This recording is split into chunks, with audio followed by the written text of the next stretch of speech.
Good evening. If you could please stand for the Pledge of Allegiance. I pledge allegiance to the flag of the United States of America and to the republic for which it stands, one nation, under God, indivisible, with liberty and justice for all. Thank you. Please be seated. Good evening. I want to welcome you to the December 16th, 2019 zoning hearing, master hearing. My name is Susan Finch, and I will be presiding over the majority of the cases with the exception of the first case tonight, which will be heard by hearing Master Scarola, who is to my right. I'll start by introducing Mr. Brian Grady, who's with the Development Services Department. He's at the end of the dais. He'll go over our changes to tonight's agenda and also introduce the other members of the planning team on the dais. Mr. Grady. Good evening, Ms. Finch. Again, for the record, Brian Grady, Hillsborough County Development Services. Before I go through the changes to the agenda, joining us at the dais tonight are to my left, Lewis Whitehead with the County Attorney's Office. To his left, Unica Mills with the Hillsborough County City County Planning Commission. And to her left, Tom Hisney with Development Services. Tom will be handling the special use portion of tonight's agenda.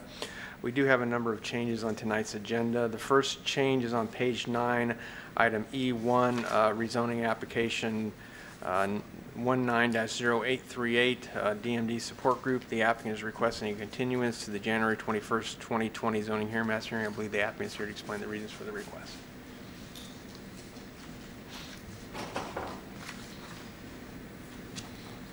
Good evening. Good evening, Ms. Finch. I'm Michael Horner, 14502 North Dale Mabry Highway, Tampa, representing DMD support group. This is our last shot for continuance. Ms. Finch, we have worked diligently with staff, Planning Commission. We need to revise our plans. We're working for a southwest access connector road. We're also increasing lot sizes based upon most recent staff comments. So we'll be meeting with staff this week, filing revised plans probably by Monday, and we respectfully request your continuance, your approval of our continuance. All right. Is there anyone in the audience regarding agenda item E1, rezoning PD 19-0838, that would like to speak to the issue of the continuance? All right, seeing no one, then we'll grant the continuance of rezoning PD 19-0838 to the January 21st, 2020 zoning hearing, master hearing at 6 p.m. The next item on change is on page 10 of the agenda, item E5, rezoning app PD 19-1344.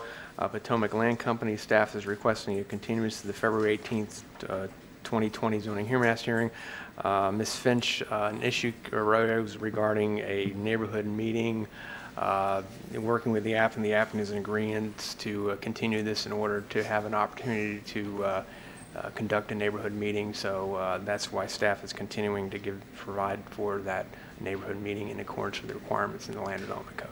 All right, so no request necessary. That's just an automatic Yes. continuance. All right, then rezoning PD 19-1344 will be continued to the February 18th, 2020 zoning hearing, master hearing at 6 p.m. The next change is on page 10 of the agenda, item E6, rezoning application PD 19-1420. The applicant is Highland Summer LLC.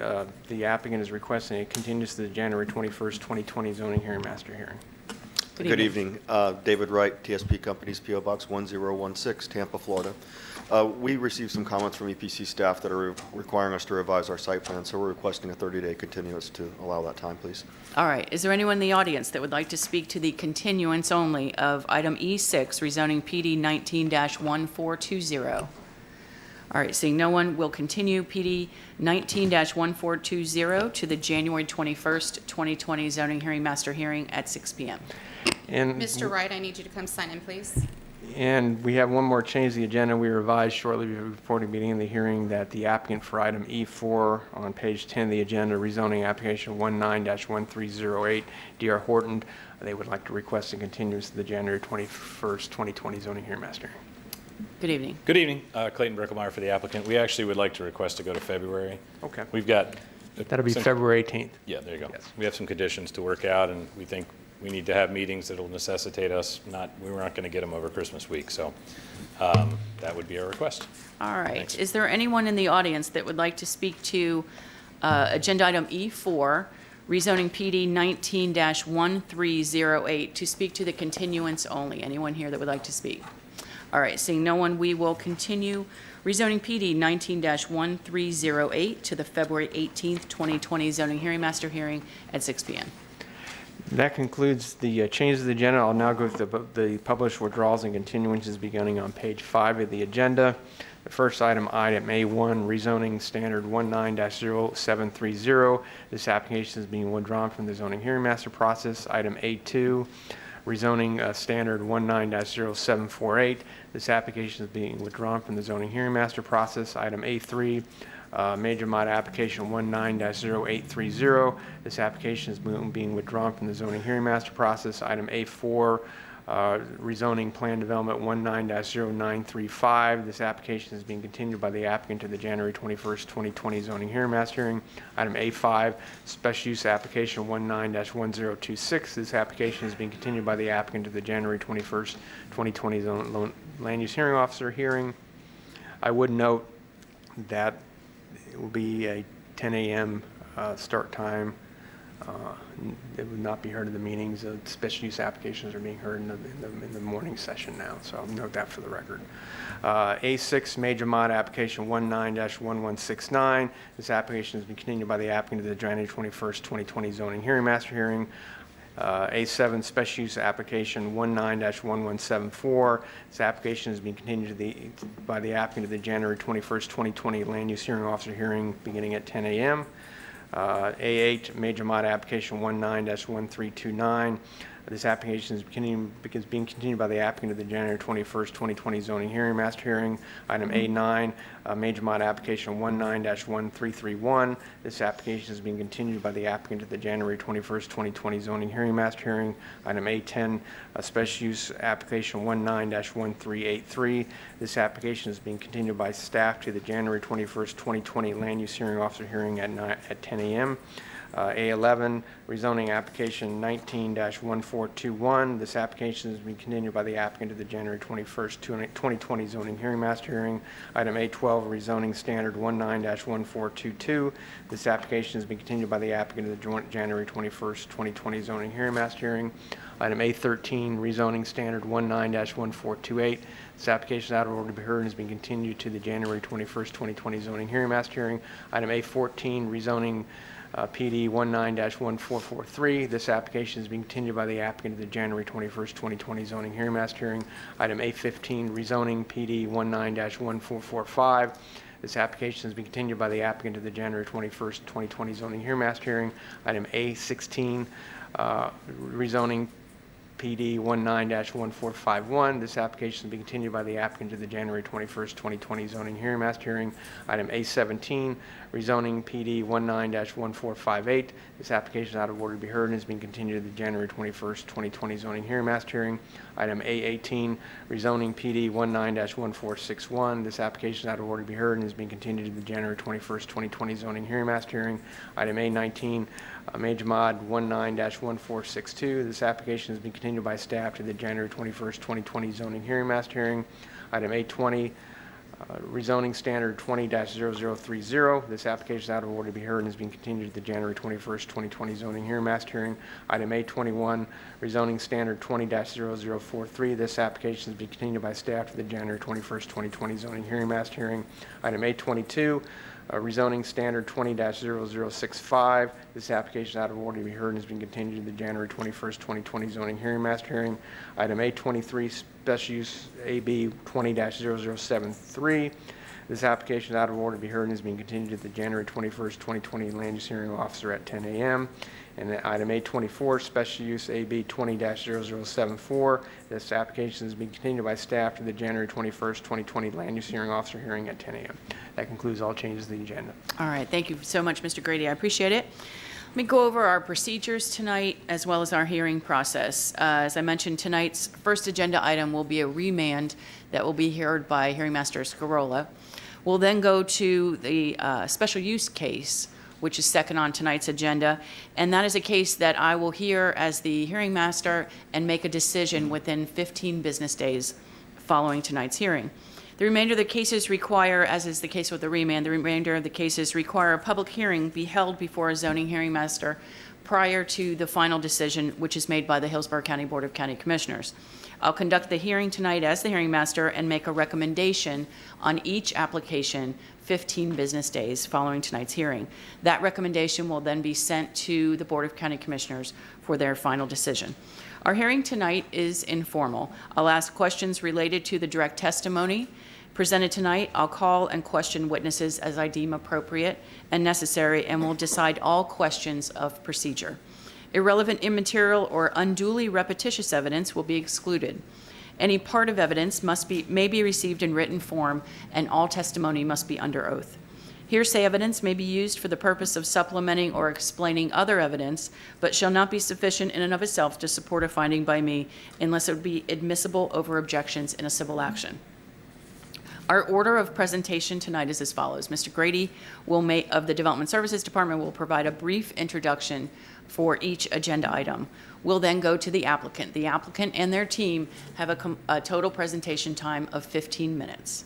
Next, we'll go back to the county's Development Services Department staff planner assigned to the case, who has 5 minutes to go over the county's findings and recommendation. And then we'll go to the Planning Commission. The Planning Commission also has 5 minutes to discuss the application's consistency with the comprehensive plan. Next, we'll go to proponents, anyone who would like to speak in favor of an application. Everybody has a total time of 15 minutes.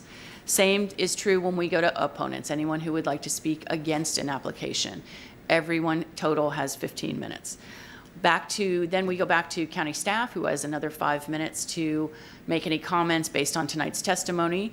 And finally, we go back to the applicant, who has 5 minutes for rebuttal. When you come up to the podium, if you do plan to speak, when you come up to the podium to speak, make sure you speak clearly into the microphone, and always start by giving us your name and address for the record. We are recording this hearing and also have a court reporter, and want to make sure that we know in the transcript who is speaking. When you are done speaking, if you could see Allison at the end of the dais, raise your hand, Allison. There she is. She's with the clerk's office. And you also will need to sign in with your name and address and the application number that you're speaking about. Because we are going to start with a zoning case, I'll ask Mr. Whitehead of the County Attorney's Office to explain the legal requirements for oral argument that govern your participation before the Board of County Commissioners. If you would like to speak, there are certain procedures you need to follow, forms you need to fill out in a timely manner in order to maintain your right to speak to the Board of County Commissioners. Mr. Whitehead. Thank you, Madam Hearing Officer. The hearing, good evening, ladies and gentlemen. Louis Whitehead, Assistant County Attorney. The hearing master will file a recommendation for each rezoning application heard tonight on January 9th, 2020.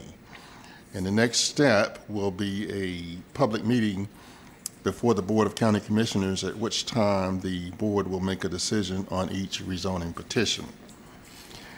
After the recommendations have been filed by the hearing officer, each individual who desires to address the board at the public meeting must file an oral argument request no later than the close of business on January the 17th.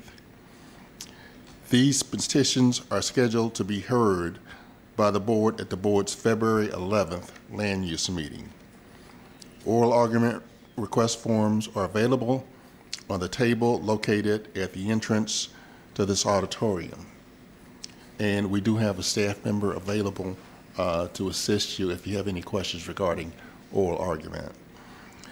Please note that oral argument requests must be responsive to the hearing master's recommendation.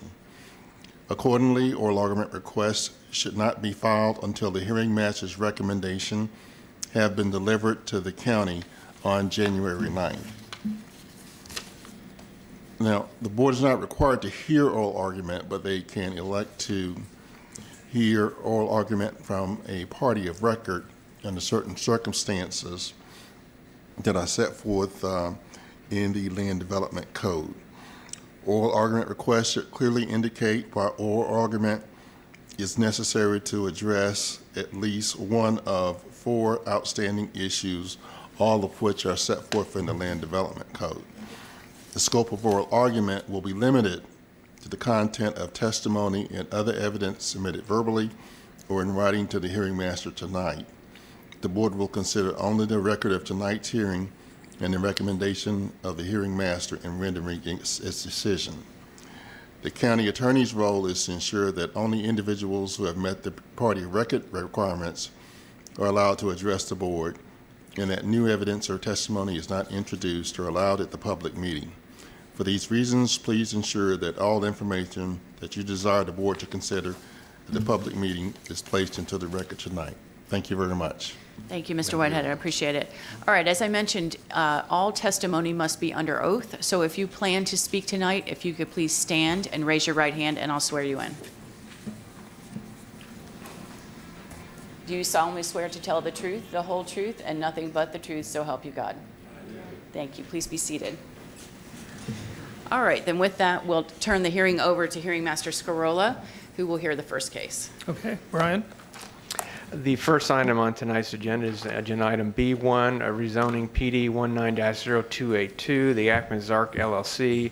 The request is to rezone from commercial general to a planned development.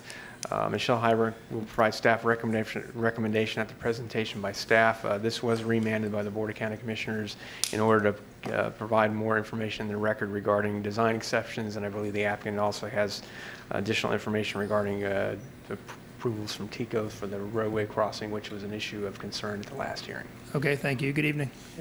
Good evening. I'm Kevin Minier. I'm with the Genesis Group, and it's 1000 North Ashley, Suite 900, downtown Tampa.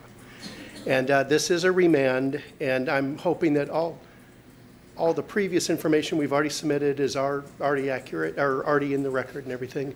And I'd like to just basically discuss where we are.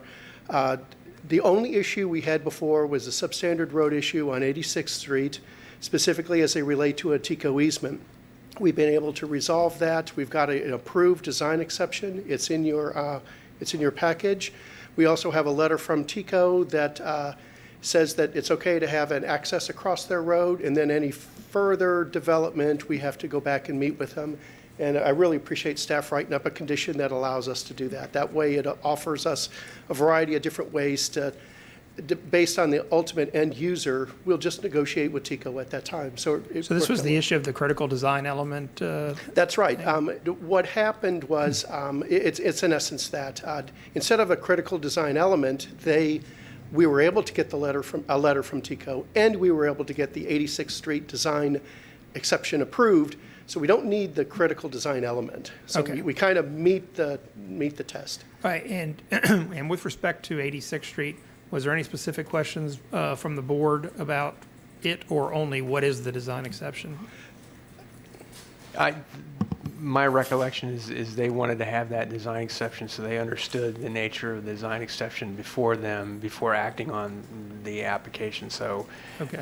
you had previously we had not supported it and had not reviewed the design exception, so the board was desirous to, since they had the information about TICO, to understand what that design exception would entail before they made their decision on the Okay, request. so the only issues here today are that you received the TICO letter, so you know you can cross the TICO easement, and the 86th Street design exception is in place. It has been approved and signed and everything, and it's part of your package. So we checked off the 2 boxes. Anything else that I need? But the only other thing is staff's been great with us working on some of the conditions, and I believe there's one in particular that's being tweaked, roadway versus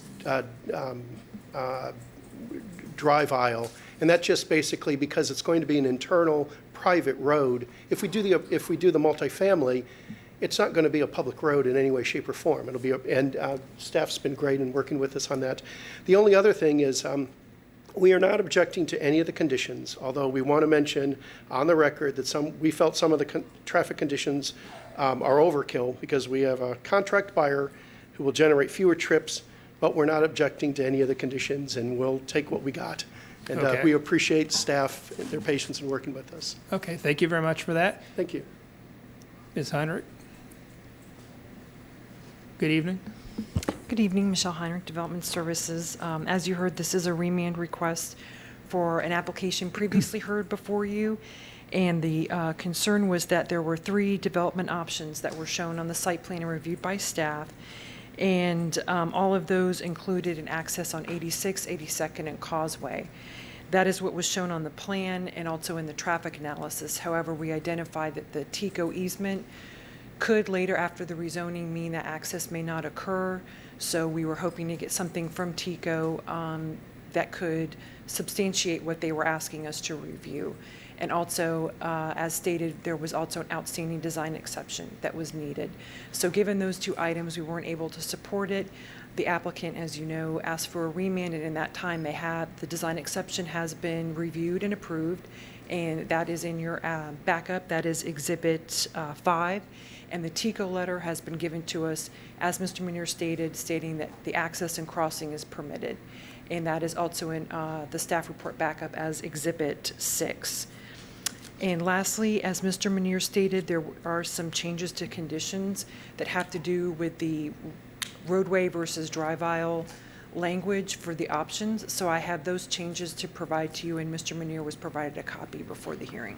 Great. And just to fill this one in, the critical design element, I noticed it was mentioned in your staff report. Yeah, I was not aware that the applicant wanted that removed. Okay. So being as it is now, I know that that was offered by the applicant at the original hearing when the possibility of that access point wasn't certain. They were kind of self-imposing that they would come back not only for just a PRS, but a major mod if TICO then said it wouldn't be able to happen. So for right now, the way it's shown on the plan and the conditions, it has to occur. So if anything were to change that, they would have to come back. But we wouldn't object to that language being removed as far as I know, and transportation can certainly maybe speak to that better, but I wasn't aware that the applicant no longer wanted that in the conditions. Okay, so it was a little confusion then. Mr. Menear, can you speak to that? Because if you're going to, well, let's see what you prefer. I'm sorry, it wasn't, we did not want the condition anymore. We felt we no longer needed the condition. But if that condition still needs to be put in to make sure that we get onto 86th Street, we're okay with that. Okay, so we can leave it because. We can leave it, Yeah. yes. Yeah, if we do not get access onto 86, we'll be back in front of you. Okay, Yeah, it wasn't, we didn't want it, we felt we no longer needed it. okay. Thank you. Thank you. Yeah, please, Michelle, thank you. Michelle, any more testimony, or is that it? No, sir, unless you have any questions. I don't, but thank you very much. And the planning, transportation? No question unless you have. I don't, thank you, though. And planning commission?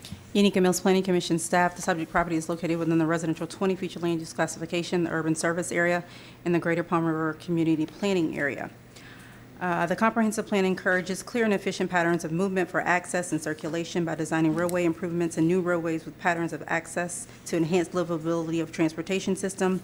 And with this remand, the applicant has now provided staff with a letter from TICO, which enables a crossing at 86, making the project more compatible with the area, which is consistent with policy direction of policy 1.4 of the comprehensive plan. And based on that consideration, Planning Commission staff found that the proposed development was consistent with the future of Hillsborough comp plan. Okay, thank you for that. Anybody here tonight in support of this request? Seeing none, is there any opposition tonight on this request? Anything else from staff? Mr. Menear?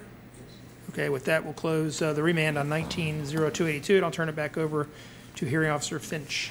All right, thank you so much. I appreciate it. Now, we're going to hear, the next case is a special use, so we'll go back to Mr. Whitehead to have him explain your procedure to appeal decisions made by a land use hearing officer. Mr. Whitehead. Thank you, Madam Hearing Officer. Louis Whitehead, Assistant County Attorney. Decisions on special uses will be filed with the clerk of the board on January the 9th, 2020. The Land Development Code provides that anyone who desires to receive a copy of the hearing officer's decision by mail must furnish the clerk of the board with the name, address, a case number, and a stamped self-addressed envelope. The hearing officer's decisions on special uses may be appealed to the Land Use Appeals Board. The appeal must be filed with the Development Services Department within 30 calendar days from the date that the hearing officer's decision is filed with the clerk of the board. A decision by the hearing officer may be appealed by or intervened in by a person or entity that is present or represented at tonight's hearing and presents either testimony or evidence or documentary evidence themselves or another prior to or during tonight's hearing and is adversely affected by the decision of the hearing officer. The evidence that the appeals board can consider is limited to the evidence that is presented tonight. This means that at the end of tonight's hearing on each special use, the case record closes and no new evidence may be submitted.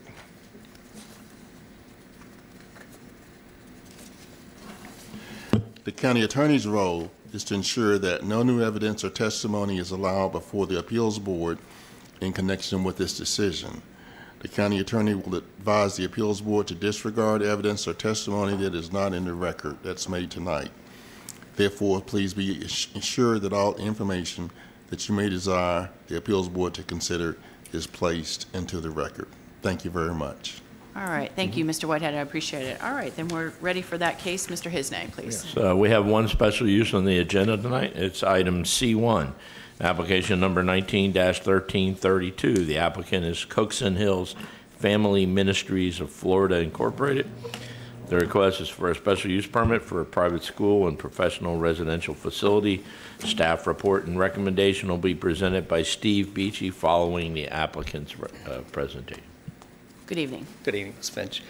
For the record, Michael Horner, 14502 North Dale Mabry Highway, Tampa, representing the applicant today. With me this evening is the Executive Director of Legacy Christian Academy and Family Ministries of Florida, Mr. Bob Sharp.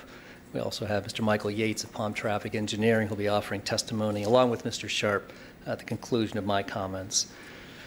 First, Madam Hearing Master, just thanks to staff, Mr. Hisnay, transportation staff, Mike Williams, Public Works, for allowing us. We had to bump this case from November to tonight to work through those issues and a few minor site plan revisions. Those have been filed. We stand before you with unanimous recommendations of approval. We have no opposition that I'm aware of. We have consistency findings from the Planning Commission for support, consistency with all goals, policies, and objectives of the future land use element. I'm not aware of any review agency objections. We have no wetlands on site. So I think it comes to you with favorable recommendations all around.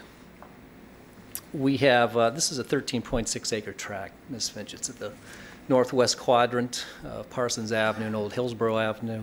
It's just south of US 92. It is Res 4 in the comp plan, urban service areas, so we will have public water and sewer. This facility already exists and was approved back in 2004. We currently have AR zoning. The prior petition approved back in 2004, which is some 15 years ago, is 04583. I think Mr. Beachy's report does a fine job of going through what was approved for and what our proposed changes are as part of this amended special use. It was, I might note, approved back then for 225 students, including 56 on-site residents and 169 off-site, although there's also a condition that's included in that approval that talks about 257 students being the maximum. Suffice to say, our proposal is not anywhere near those thresholds, so this is actually a down zoning in terms of the student intensity. Both are still filed under the respective LDC sections for both the school and the professional residential facility. Currently, Ms. Finch, there are 39 students, including 18 on-site residents and 21 off-site students. The issue, you're probably wondering, why are we here if we're so far under? We have a building square footage deficiency in terms of what the initial special use allowed us for. That 2004 cap on square footage was around 34,350 square feet. We are proposing a new education center and gymnasium/multipurpose center and new residential facility that totals 34,400 square feet. So just those new improvements are essentially similar to what was prior approved for the cap of the overall square footage. We have an existing residential facility of about 14,750 square feet, plus an existing 2,600 square feet of office space. Our new total is therefore 51,750 square feet. I should note that both our prior plan of record and my narrative report that was carried over into the Planning Commission report capped that at 50,000 square feet. Mr. Beachy was sharp enough to pick that discrepancy up. So we have filed revised plans to the county. I'm also filing a revised plan and a revised narrative into the record tonight that corrects that cap figure.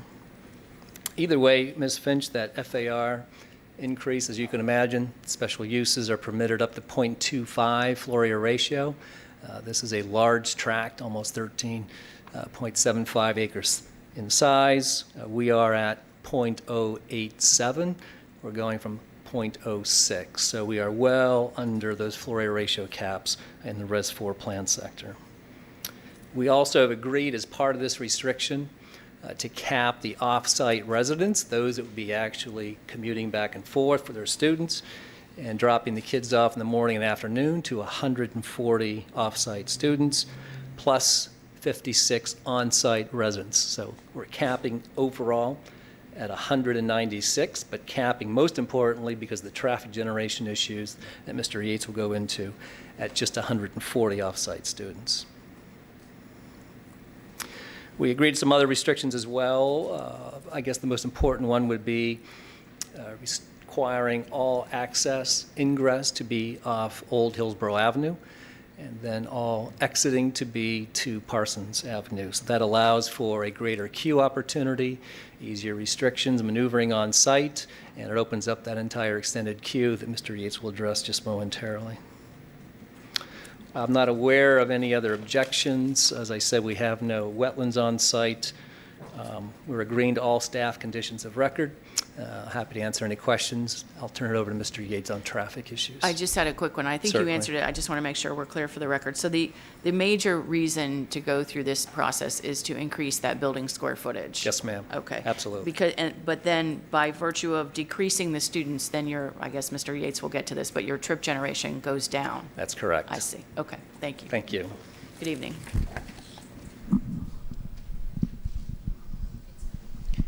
Hi, good evening. Michael Yates, Palm Traffic, 400 North Tampa Street, Suite 1500.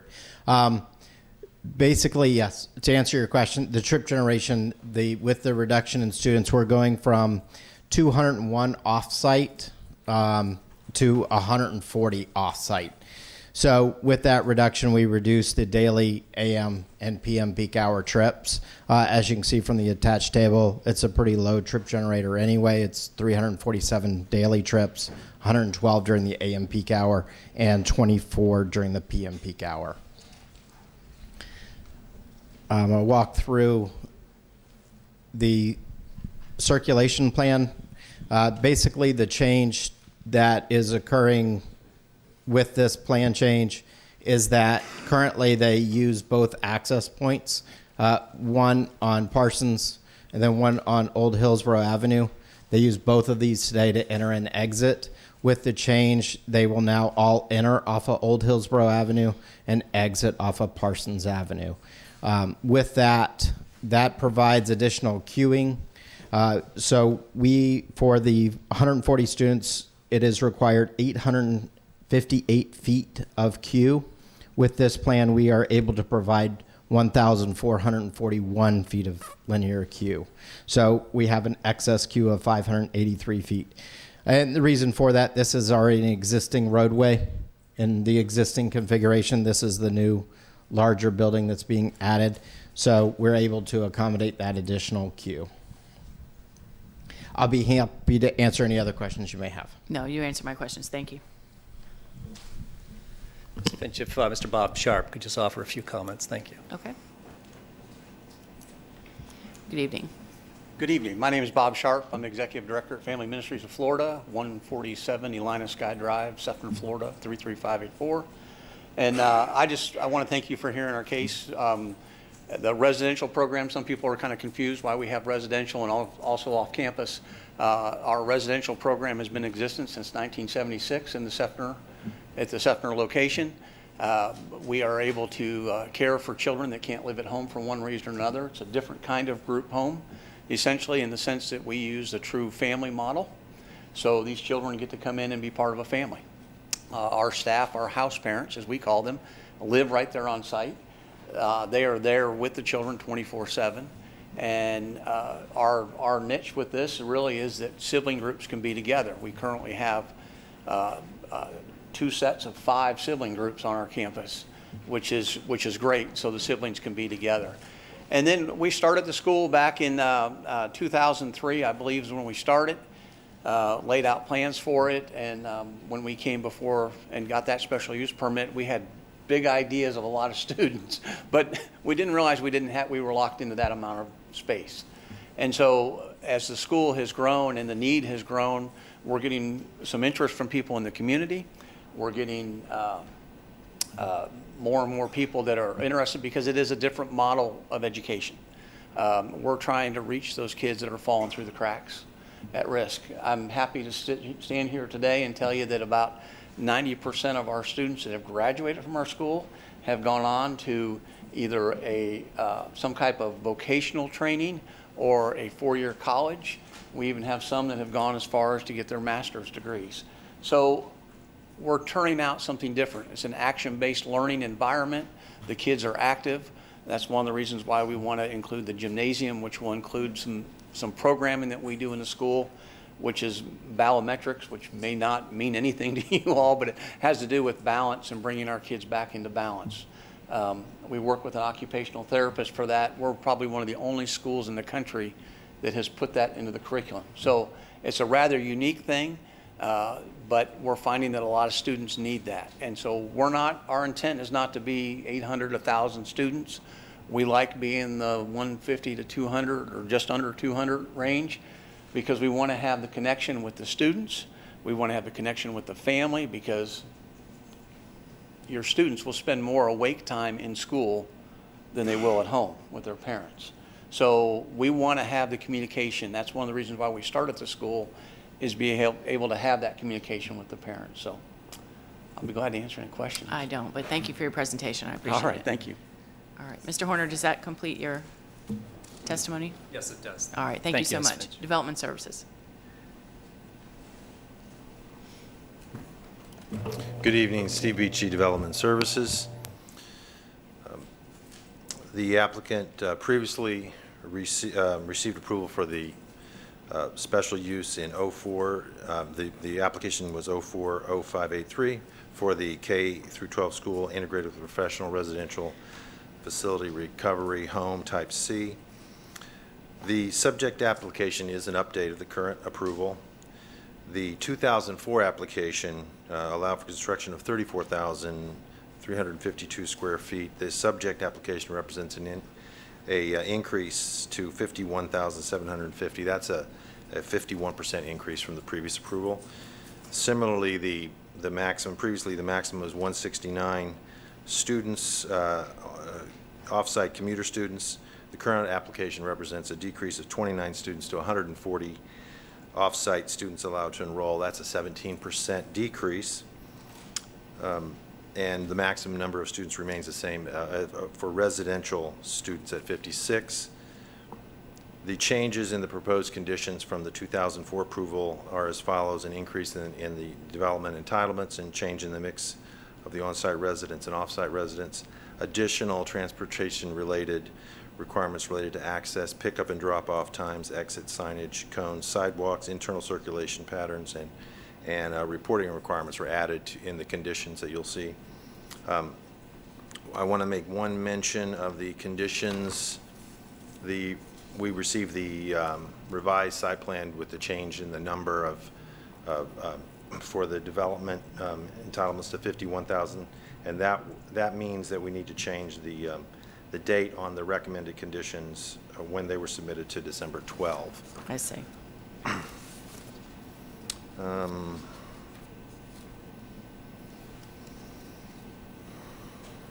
Staff finds that the subject facility as revised will remain compatible with the surrounding area and will reduce potential traffic impacts, as the number of students that may reside off-site will be less than what is permitted under current conditions of approval.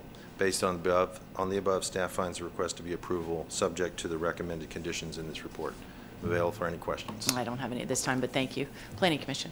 Unica Mills Planning Commission staff, the subject site is located within the residential 4 future land use classification, the urban service area, and the Sefner Mango Community Planning Area.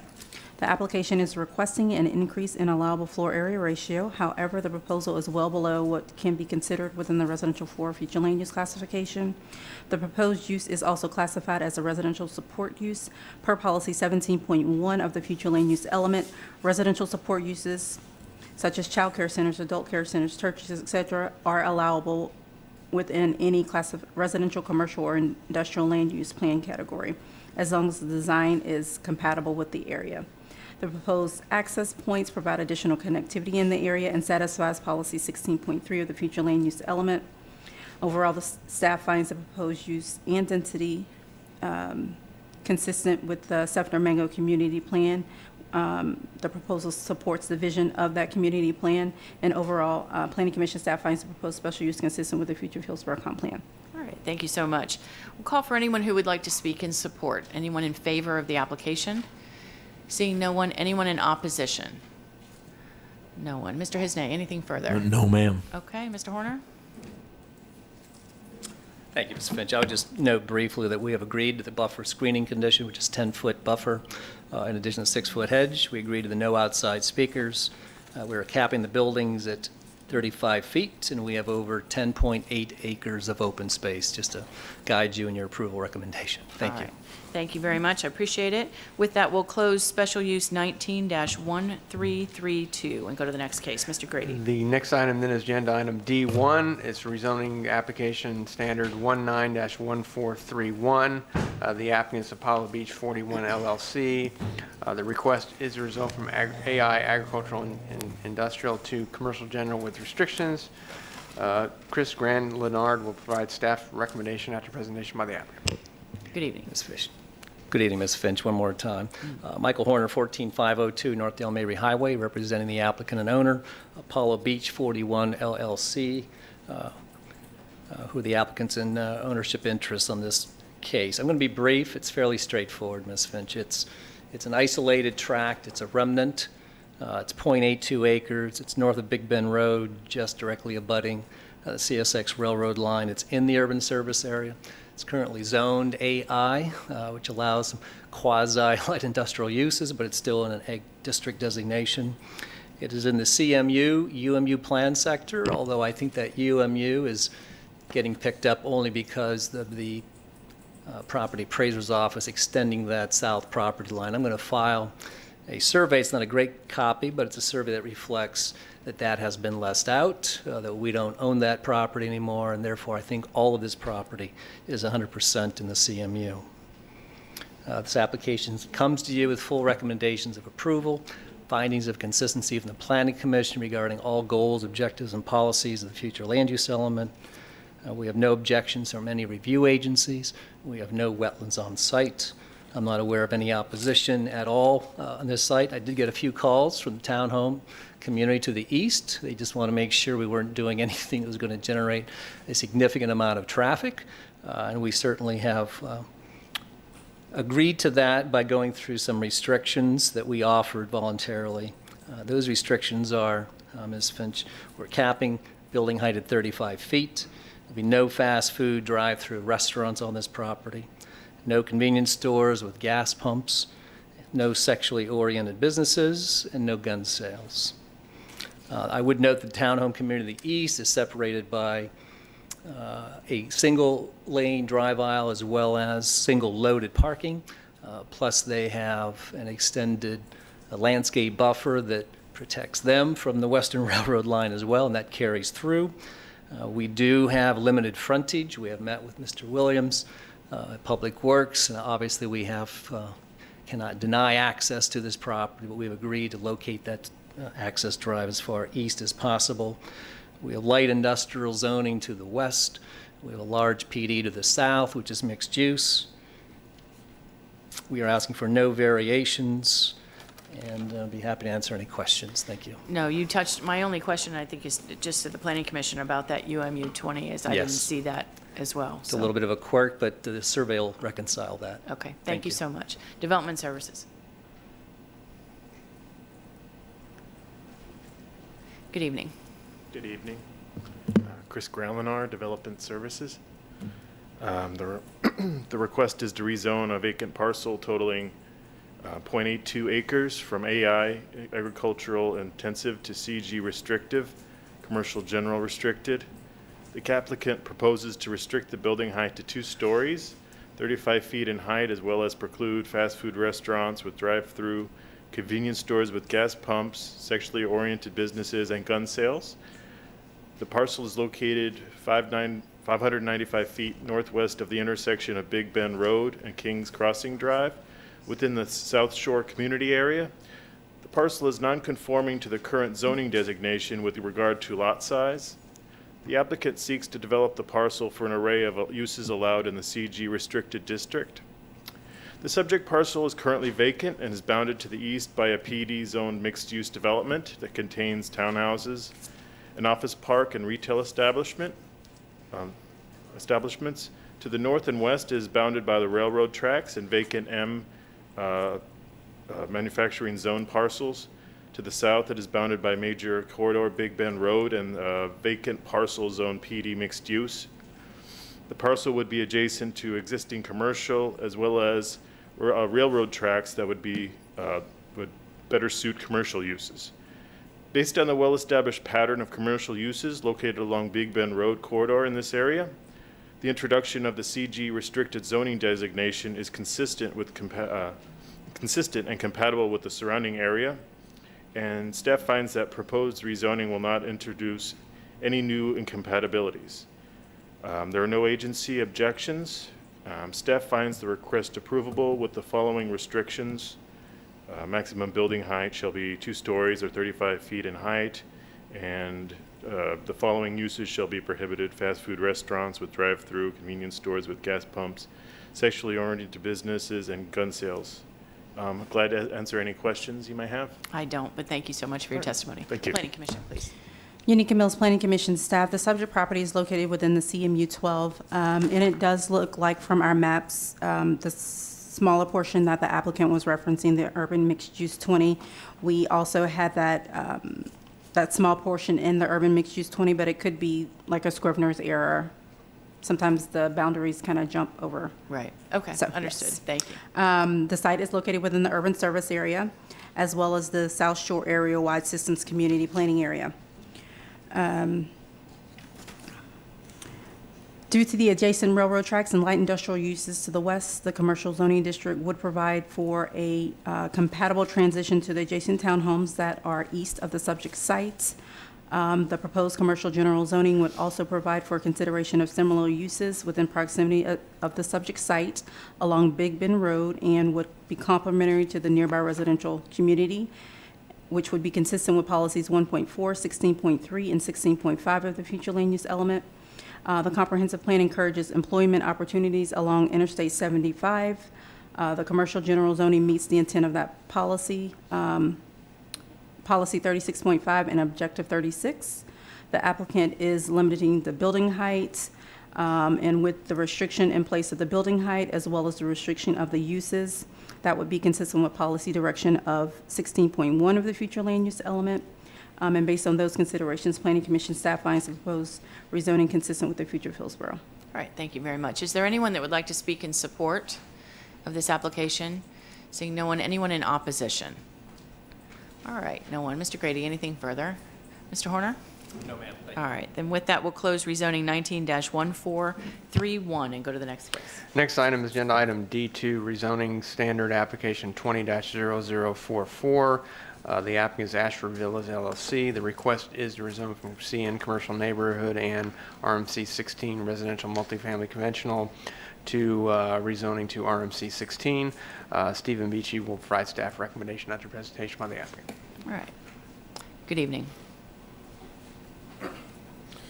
Good evening, Hearing Officer Finch, Jeremy Couch, 17937 Hunting Bow Circle, Suite 102, Lutz 33558. I'm here on behalf of the applicant, Ashford Villas LLC. The property in front of you is a 2-acre parcel that has a split zoning district. About 1.33 acres of the parcel is RMC 16, and about 0.66 acres is CN. The applicant would like to do a multifamily development and therefore needs to rezone the CN portion to RM16. The applicant also owns or has ownership interest in the northern area, which is the Fountain Palms Apartments, which is 86 units. Staff found the request consistent with the Land Development Code and the comprehensive plan, and I'm here if you have any questions. Thank I you. don't, but thank you so much. Development Services, please.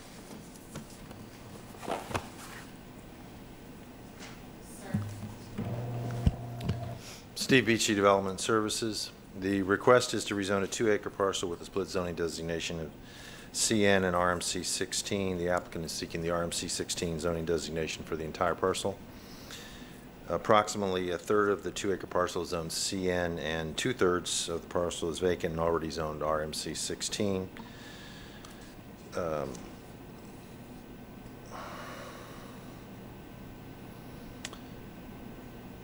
The proximity of the subject parcels, the existing multifamily apartments to the north and west, are indicative of compatibility with the existing uses in the surrounding area.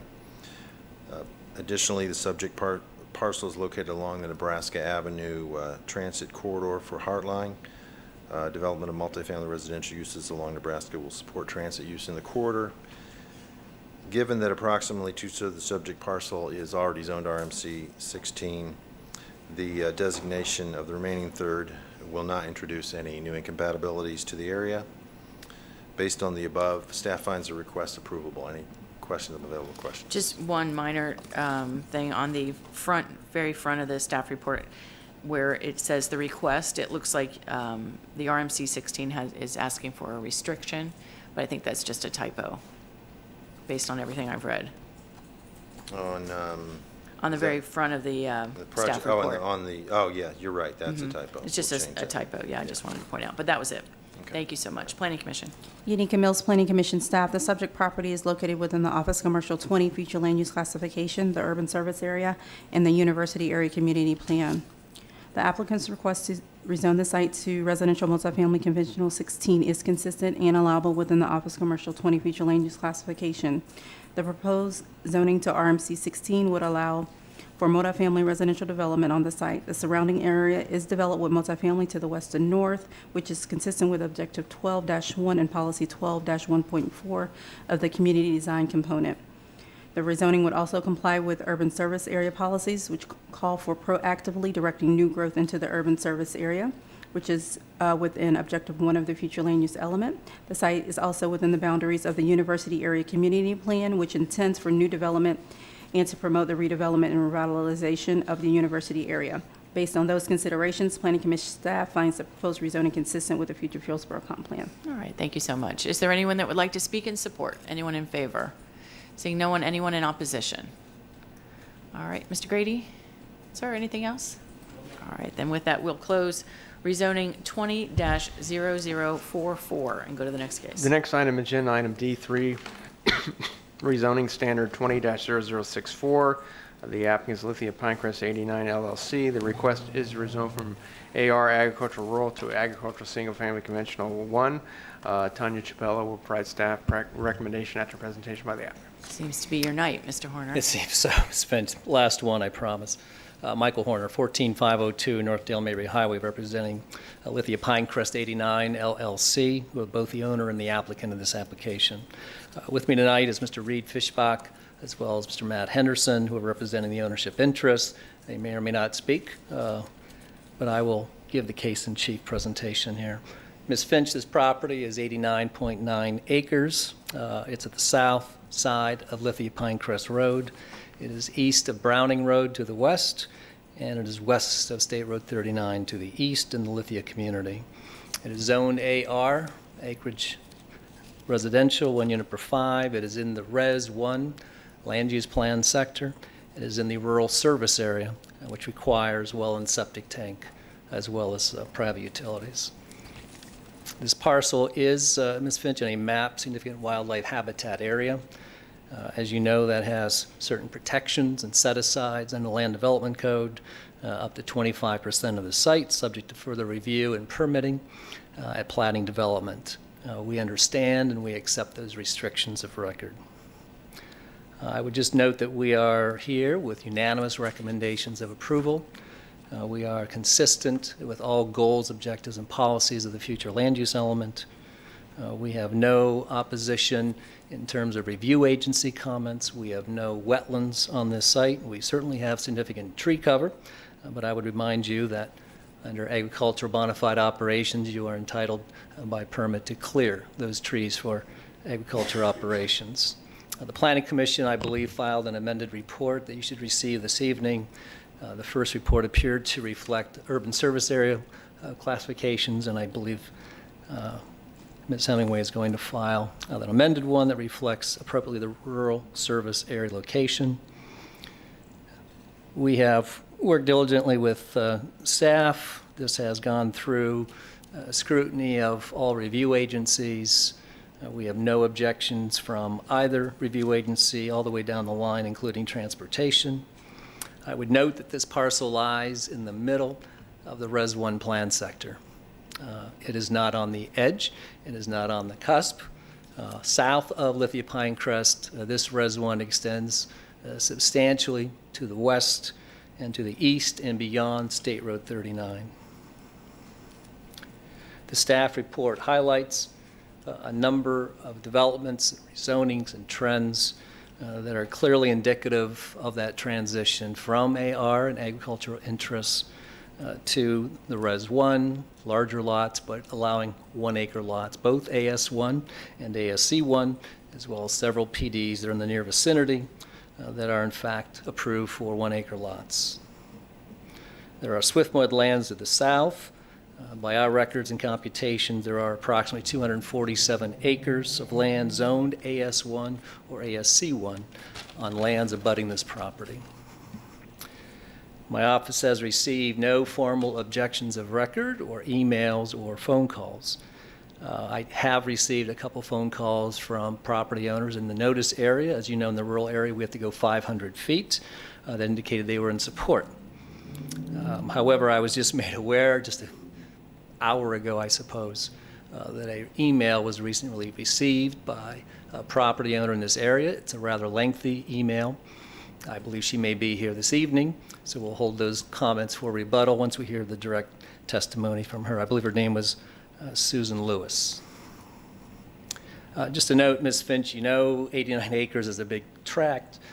When you file an ASC1 Euclidean district, or an AS1 for that matter, people have a tendency to take that minimum lot size requirement and divide into the acreage of the application and say you are proposing 89 lots. By the time that we go into engineering and permitting, we have to have stormwater management pond and of course the reservation set aside for the upland habitat. Our best engineering conclusion is that we will be lucky to get 50 to 52 lots. We have a couple sketch plans I'm not going to formally show you because this is not a restricted zoning district, therefore they're not binding, but I may file those just for your perusal in shaping your recommendation.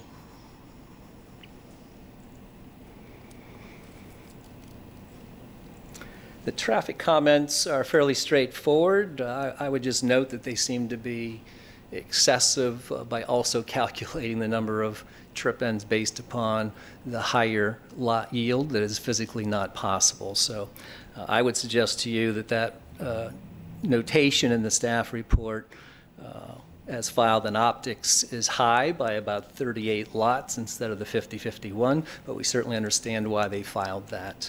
They have no formal objections, as you're aware of record, and we certainly have to abide by all the platting requirements for stormwater management, Swiftmud permitting.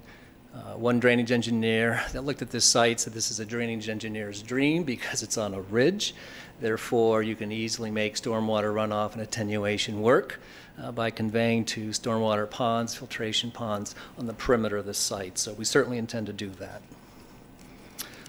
Sidewalks will be required per the plating requirements, both external and internal. And I would just note that there is a fire station within 1 mile to the east. That concludes my presentation, Ms. Finch, unless you have any questions. Well, I had two. One, I think you began to answer, and that is the effect of the upland habitat area on what you can actually build on this property. Yes, good question. And so it is about 50 lots, you believe? That's right. It's a Okay. significant hit, whether we throw it to the south as a buffer to the swift mud, or along the east, or in conjunction with a stormwater management plan. But we cannot develop within that 25% set aside. Right. And then my second question was triggered by your testimony tonight, and you referenced the agricultural activity permitted under the ASC1 zoning district as it impacts trees on the property. ma'am, AR, under I'm sorry, existing under the zoning. existing. Yes. And so what is your point in explaining that? Only because the site has such a significant tree coverage that some of the comments that we may hear, we may not hear, might be involving significant tree clearing on a beautiful parcel, which we certainly acknowledge it is. I would just throw that to you for comparison as an opportunity for a bona fide agricultural user, that they would be clearing a lot more trees than I our see. subdivision. Under the existing zoning? Yes, ma'am. Understood. Okay, thank you so much. Thank you. Appreciate it. Development Services.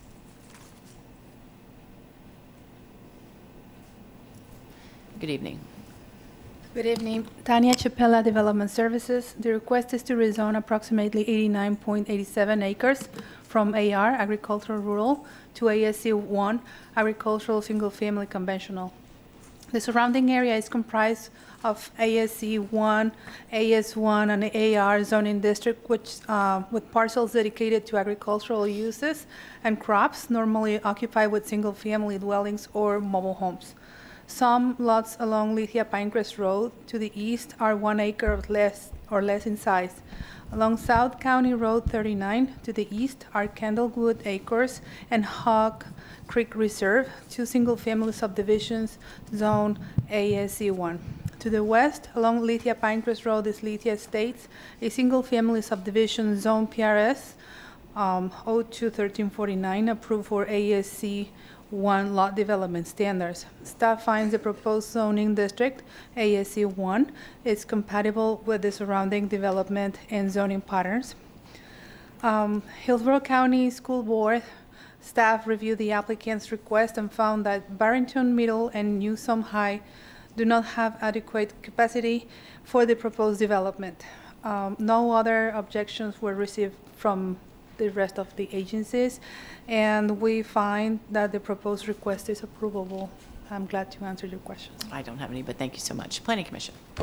Unica Mills Planning Commission staff, the subject property is located within the Residential 1 Future Land Use Classification, the rural area, and the South Shore Area-Wide Systems Community Plan.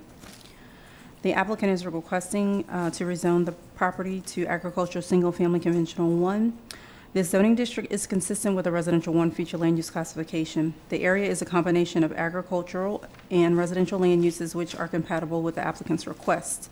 The request is consistent with Objective 4 as the subject property is in the rural area, which is reserved for large lot, low-density residential uses. The subject site is comprised of significant wildlife habitat. The rezoning is also consistent with the goals and strategies of the South Shore Area-Wide Systems Community Plan, and based on those considerations, Planning Commission staff finds the proposed rezoning consistent with the future of Hillsborough Comp Plan. All right, thank you very much. Is there anyone that would like to speak in support? Anyone in favor? Seeing no one, anyone in opposition? Yes, ma'am, if you could please come forward. While she's coming forward, is there anyone else that would like to speak in opposition to this case? All right. Good evening. You could start by giving us your name and address. It's Susan Lewis, and I live at 7440 Lithia Pinecrest Road, and our property, well, the map was up there. We're facing Lithia Pinecrest right beside it, 10 acres. Okay. I've gotten a lot of calls. We didn't get a certified letter or anything, and this was kind of last minute. I've been given information, limited, about the planning of this.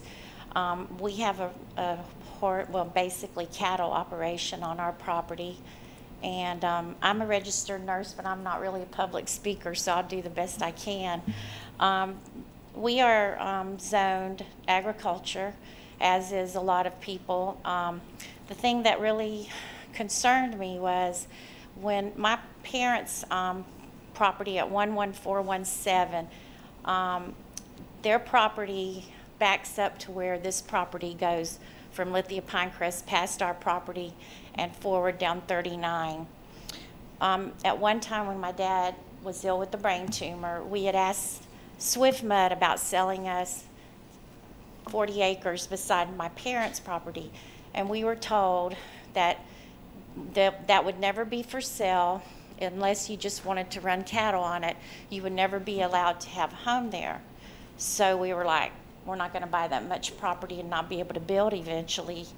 So then we had the property on Lithia Pinecrest. Well, the almost 90 acres there, Swift Mud wrote us, along with the attorneys, and said that that land would never be developed, that it would be left in its wildlife state, not even cattle on it, and it would stay agriculture. And because we had thought about maybe buying some of that next to our ranch. And of course, now somebody has purchased the parcel originally on 39 and that 90 acres. After living there since 1997, I can tell you there is multiple wildlife there. I'm not a PETA, except, I'm not saying nut, but you know what I mean. Ranchers make great use of their land and take good care of their animals. But all the development from fish hawk has brought so many wildlife our way. We have black bear, Florida panther, Florida bobcats, coyotes, unfortunately, because they have killed some of our calves. And we've got 2 bald eagles, hawks, named after fish hawk. We originally know the original owners of Fish Hawk Ranch before it was ever developed. And it has changed the Pinecrest community drastically. I am not against growth, but it is so bad there in the morning. My husband is a state of Florida health inspector. When he pulls out on Lithia Pinecrest, and we're away from Fish Hawk, they're all coming down there. They're going north on 39 to avoid all the Fish Hawk crazy traffic. They're going down 60, or they're going straight to Plant City and getting on I-4, which has caused major traffic everywhere. And now from the bomb area, they're coming that way. So I can't imagine 50 more homes. I don't know who they talked to that didn't complain about it. I talked to Ronald Stevens today and many others that are not happy with it because there are multiple agricultural around there. The people that are right next to us, we did not come and speak against them wanting their agricultural change to instead of one home because they were building a house next to us. We knew them, and there was a little house in the front, so they had to have it changed to have both properties on the 9 acres. So it's upsetting. I keep thinking, when are we going to stop this encroachment into agricultural land? Strawberries are grown out there, and Plant City, we're the winter strawberry capital of the world. A lot of cattle operations, and they're clearing land right and left. And right now, Pinecrest is part of Lithia. A lot of people don't understand that concept, but Lithia Pinecrest, we're in the Pinecrest area, even though we have the same zip as Fish Hawk. I'm sorry, I'm nervous. That's all right, you're doing fine. It's just, I'm passionate about this because I've lived there since I was 5 years old. We're from North Carolina originally, but we have seen growth go without paying attention to the roads. I mean, it should have been, Lithia Pinecrest should have been 4-laned from Fish Hawk Boulevard to Brandon, and they wouldn't have had all this. And my husband's seen a drastic change since '09 because he inspects Riverview, Fish Hawk, and Plant City. So he has to drive and all the restaurants, and it's just major, and I just can't imagine. And a lot of people are upset about this. Some of the people I know that live on Spring Song and Cloverleaf already have flooding from that, let's see the name of that, Hog Creek Reserve. it's getting to be a real problem at the end of Spring Song and Cloverleaf, and that will butt up next to that and cause more flooding, I'm afraid. So anyway. All right, well, two things. One is, Mr. Grady, have we checked the notice that she was noticed? It's in order? Yes, she is on the notice list. It's a P.O. box, but she was... I think they had a wrong P.O. box for us. We also get mail at the 7440, but we didn't get it there. The list, just for your information, the list is Okay. obtained Comes from from the the property property appraiser's Yeah, office. That's I where think they they get it. haven't changed it. We had to change. And then secondly, the SwiftMud letter you received that talked about the property would never be developed, that's an adjacent property. That's not this property. Is that They correct? told us it was that property because that was one of the reasons we bought that property. We really wanted to buy near my parents on 39, but we thought, well, they're not going to develop this. There's wildlife. It connects to our ranch. And, you know, the sign that they put up on Lithia Pinecrest, you can't, I just noticed it today. I would have probably done a lot more up to this point, but it's set back in that wooded area instead of being this way where people are coming and going. It was this way, so you'd have to really be looking into the wooded area to notice it. And I think there's a lot of people that would have came tonight had they known earlier, and also that this is so close to Christmas. We have a retail business in Plant City, and I really needed to be working, but I felt this was important to our community. So. All right, well, I appreciate your coming down. We love fish hawk. I'm not against fish hawk, but it has caused major problems toward Pinecrest. Not only that, I've been in talks with Vern Buchanan about the post office, why they didn't plan a fish hawk, Florida address. They come all the way down Lithia Pinecrest, almost 39, to our little post office. They have a 10 out there now. They can't handle it all. So it's just been kind of a nightmare the last few years. That's why so many people are upset. My husband, when he pulls out, they're backed up all the way to the fire station in the morning. That's a pretty long ways for a rural area. All right, well, thank you So, for coming down and your thank you for testimony. listening. If you could please sign in with the clerk's office. All right, last call. Anyone else that would like to speak in opposition? All right, seeing no one. County staff. I would just point out if she has questions regarding filing for oral argument, that Fernando Quinones with the county staff is available to answer any questions she may have regarding filing oral argument in order to preserve a right to speak to the board. And a question about her comments about the SwiftMud, the environmental features and so forth. Do you have any information regarding that? No, I don't have any information regarding SwiftMud. All right, thank you so much. Mr. Horner, it's time for rebuttal. You have 5 minutes. Thank you, Ms. Finch. I'll be brief. Michael Horner again for the record. You can tell Ms. Lewis has passion. I read that email that she sent just briefly in the lobby, and I sure wish we had a dialogue. But that's why we send notices a month in advance, Ms. Finch, as you know.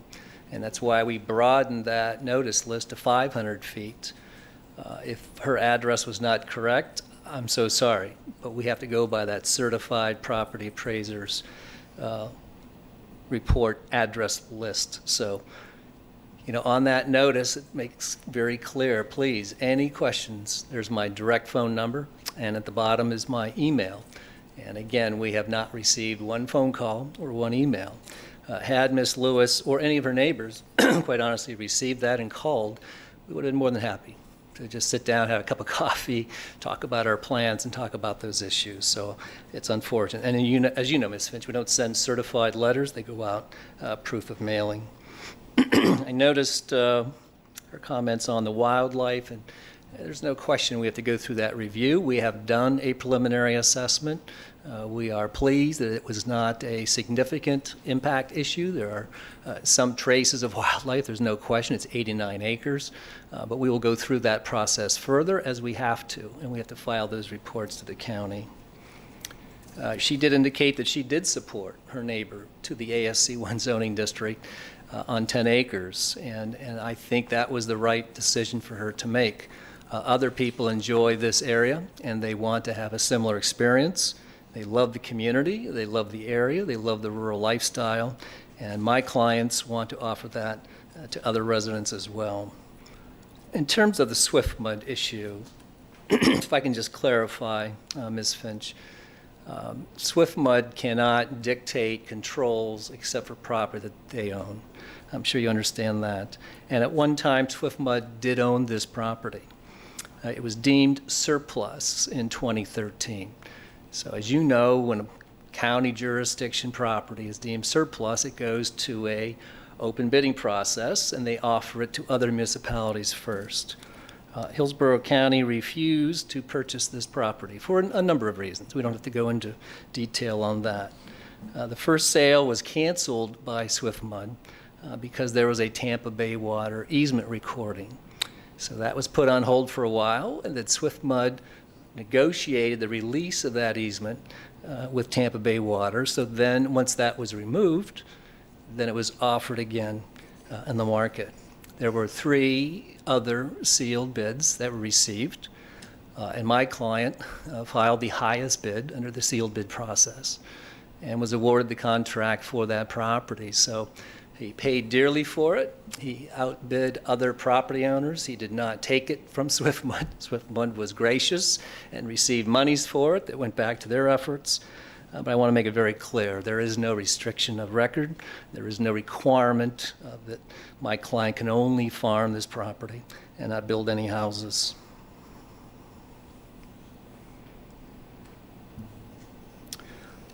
I heard the flooding issue, and as you know, we have to go through a fairly arduous process with stormwater management. We cannot exceed pre-construction discharge levels with our post-construction plans. So while we will certainly have more impervious surface, we have a substantial responsibility, and both Swift Mud and Hillsborough County have adopted drainage criteria. And as I mentioned prior, my case in chief, there is a ridge there. This property essentially will drain downward. We have received off-site drainage from other properties. So those parcels who are recipient of our runoff under the current configuration, unimproved, will now benefit because we will now curtail that off-site runoff. So I think it will be a more positive flooding and drainage situation in the after-construction scenario. I wish we had spoken earlier. I hate to go to hearings and I hear we had all these concerns and the neighbors, and no one would talk to us when we just ask and encourage. And I even went back to Tanya a couple times and I said, is there anyone that has filed that wants to speak with us? And she said no. And then I saw the email this afternoon. So a pleasure to meet her. We hope to work with her afterwards, but we'll stand on the facts on this case. Thank you, Ms. Finch. All right, thank you so much. I appreciate it. With that, we'll close rezoning 20-0064 and go to the next case. The next item is agenda item E2, major mod application 19-1172. The applicant's TC Ventures LLC. The request is for a major modification of existing plan development. Michelle Heinrich will provide staff recommendation after presentation by the applicant. Is the applicant here?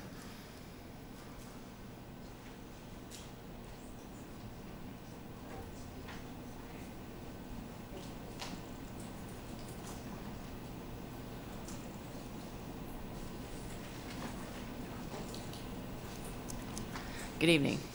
Good evening, Madam Hearing Officer. For the record, Michael Brooks, 100 North Tampa Street, Tampa, Florida 33602. I have with me here this evening a group that you probably know well. The developer is Rick Harcrow from Greenpoint. Genesis is the planner on this project. The Kevin Minier is here going to give the majority of the presentation. Kyle Thornton, who is the project engineer. Steve Henry is the project transportation consultant. And Mr. Lee Walton as well from Flatwoods Environmental is here to answer any questions that there may be. The project is an approved PD, so this is a major modification, 180304. It's in the RP2 land use category, or the majority of it is, except for a 3-acre area that we call the smokes chimney stack. It is roughly 100 acres, contrary to the typo that's in the agenda. And I would like to hand out a binder for you. We got a copy for the clerk. Kevin will go through the crux of this case. It was essentially an integration of this PD into the Triple Creek existing Triple Creek Planning Development, integration into the recent, or the recently approved PDO 304 to the north and the west.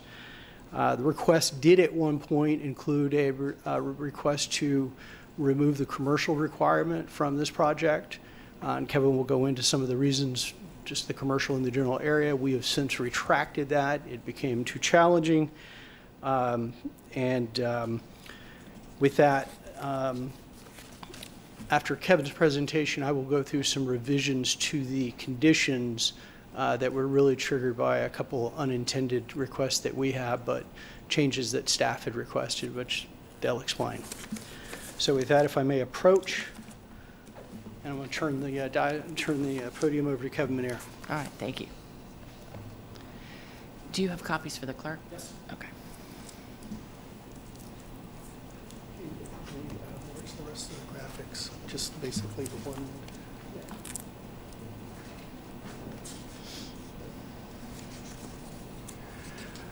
Good evening. I'm Kevin Menier with Genesis Half, 1000 North Ashley, Suite 900, downtown Tampa.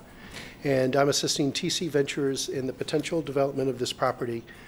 We have a very unique situation here where there is a possibility of joining up 3 separate RP2 village projects with an integrated roadway system. And within your package, there is a graphic that shows our parcel as well as the parcel to the west and the parcel to the south.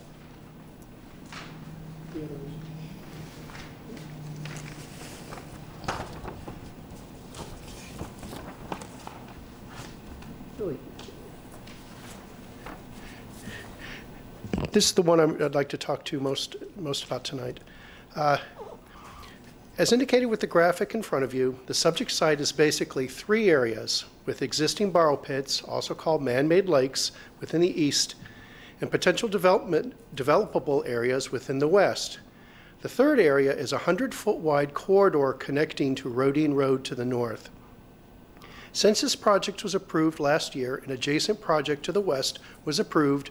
That's PD 09310 Eisenhower Group, with several shared access points along our common boundary, and I believe you were the ZHM that reviewed that. We are proposing no changes to these access points. My client, TC Ventures, owns Triple Creek to the south, which is the largest, in my opinion, the most successful of the planned villages. Triple Creek has a large village center approved for over 240,000 square feet of commercial and office development, as well as the recently approved and opened Dawson Elementary. In a nutshell, our request is 3 simple things. We're going to realign the road system within the subject property to facilitate cross-access to the south.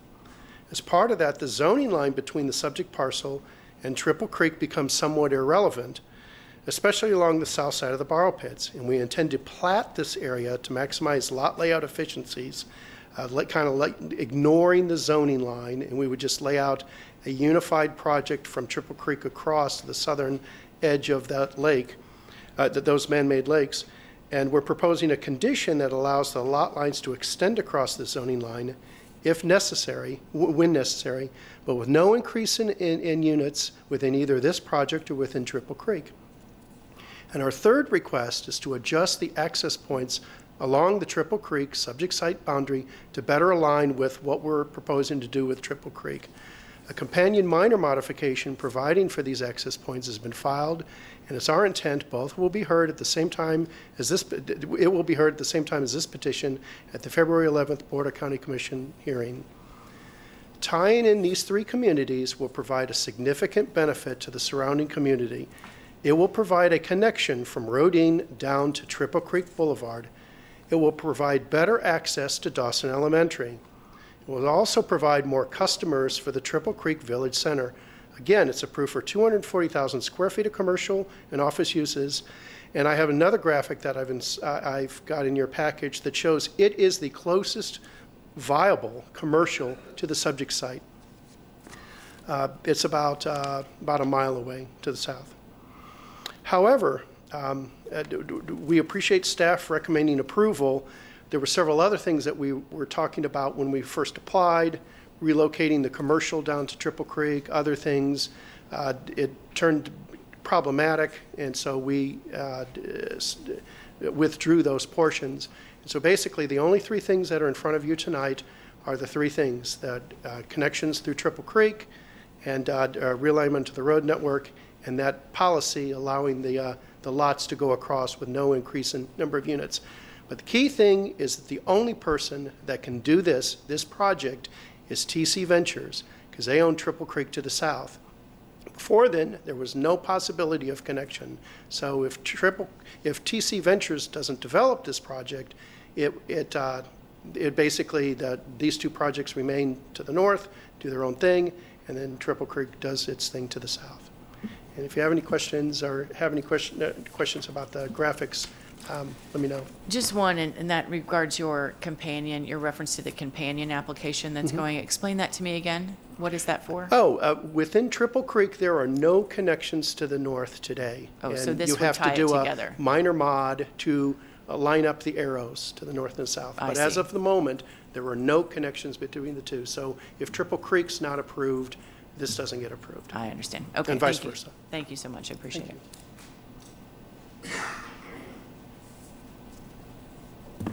it. Madam Hearing Officer, a copy of the draft proposed Triple Creek site plan is included as tab E.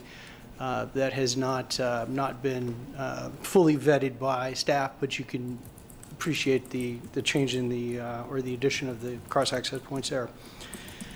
Quickly go through the table of contents, and then I want to reserve the rest of my time for rebuttal and allow staff to make its presentation. I mentioned that we do have some proposed revisions that are in sub B. I'll come back to those. Those relate to the items in C and D, which are comp plan policies and LDC provisions related to density and open space. There is in tab F, there is the agency review from transportation, that we were not proposing any change in density for this application. Also included in this backup is the administrative variances and the design exceptions that were prepared by Steve Henry and approved by the county. As I mentioned, there is a draft prop share agreement that has been executed by Mr. Harcrow, and we're hopeful that goes on the January agenda. And then lastly, as sub H, is backup from the adjacent PD 190301, which I believe you did hear, as Mr. Muneer said, and it was, as we were in the room that day, it was unanimously approved by the Board of County Commissioners, based essentially very favorably reviewed on its interconnectivity. So with that, I'd like to reserve the rest of the time. Let me just ask you one quick question. When you first started, you mentioned there's an acreage issue on the agenda. There is, and I will allow staff to explain this, but the project was originally approved for 283 units. Staff believes that it made an error in that calculation, and I'm going to allow them to address that, and then I'm going to explain why I think that they're mistaken, that they made a mistake. All right, fair enough. Can you please restate your name for the record? Yes, Michael Brooks. Development Services, please. Good evening, Michelle Heinrich, Development Services. As you may know or remember from this application, this is an existing PD that originally envisioned a transfer of density between a northern area called the Rodine Borough Pit and a southern area called the Grove. In the end, that transfer of density was withdrawn by the applicant, so what was approved was essentially two standalone PDs that both operate as planned villages. And tonight's modification is only for the Rodine portion. So there's nothing proposed for the Grove, which is in the Baum community to the south. And also for both of these PDs, they were approved to allow 2 units per acre in exchange for complying with the Plain Village regulations found in the LDC and the comp plan. As I stated, this application is only for the northern area, and that was approved for 283 units. Under tonight's modification, the applicant requests 3 items. First, to allow single-family lots to cross the southern PD boundary and be developed as a unified plan with Triple Creek.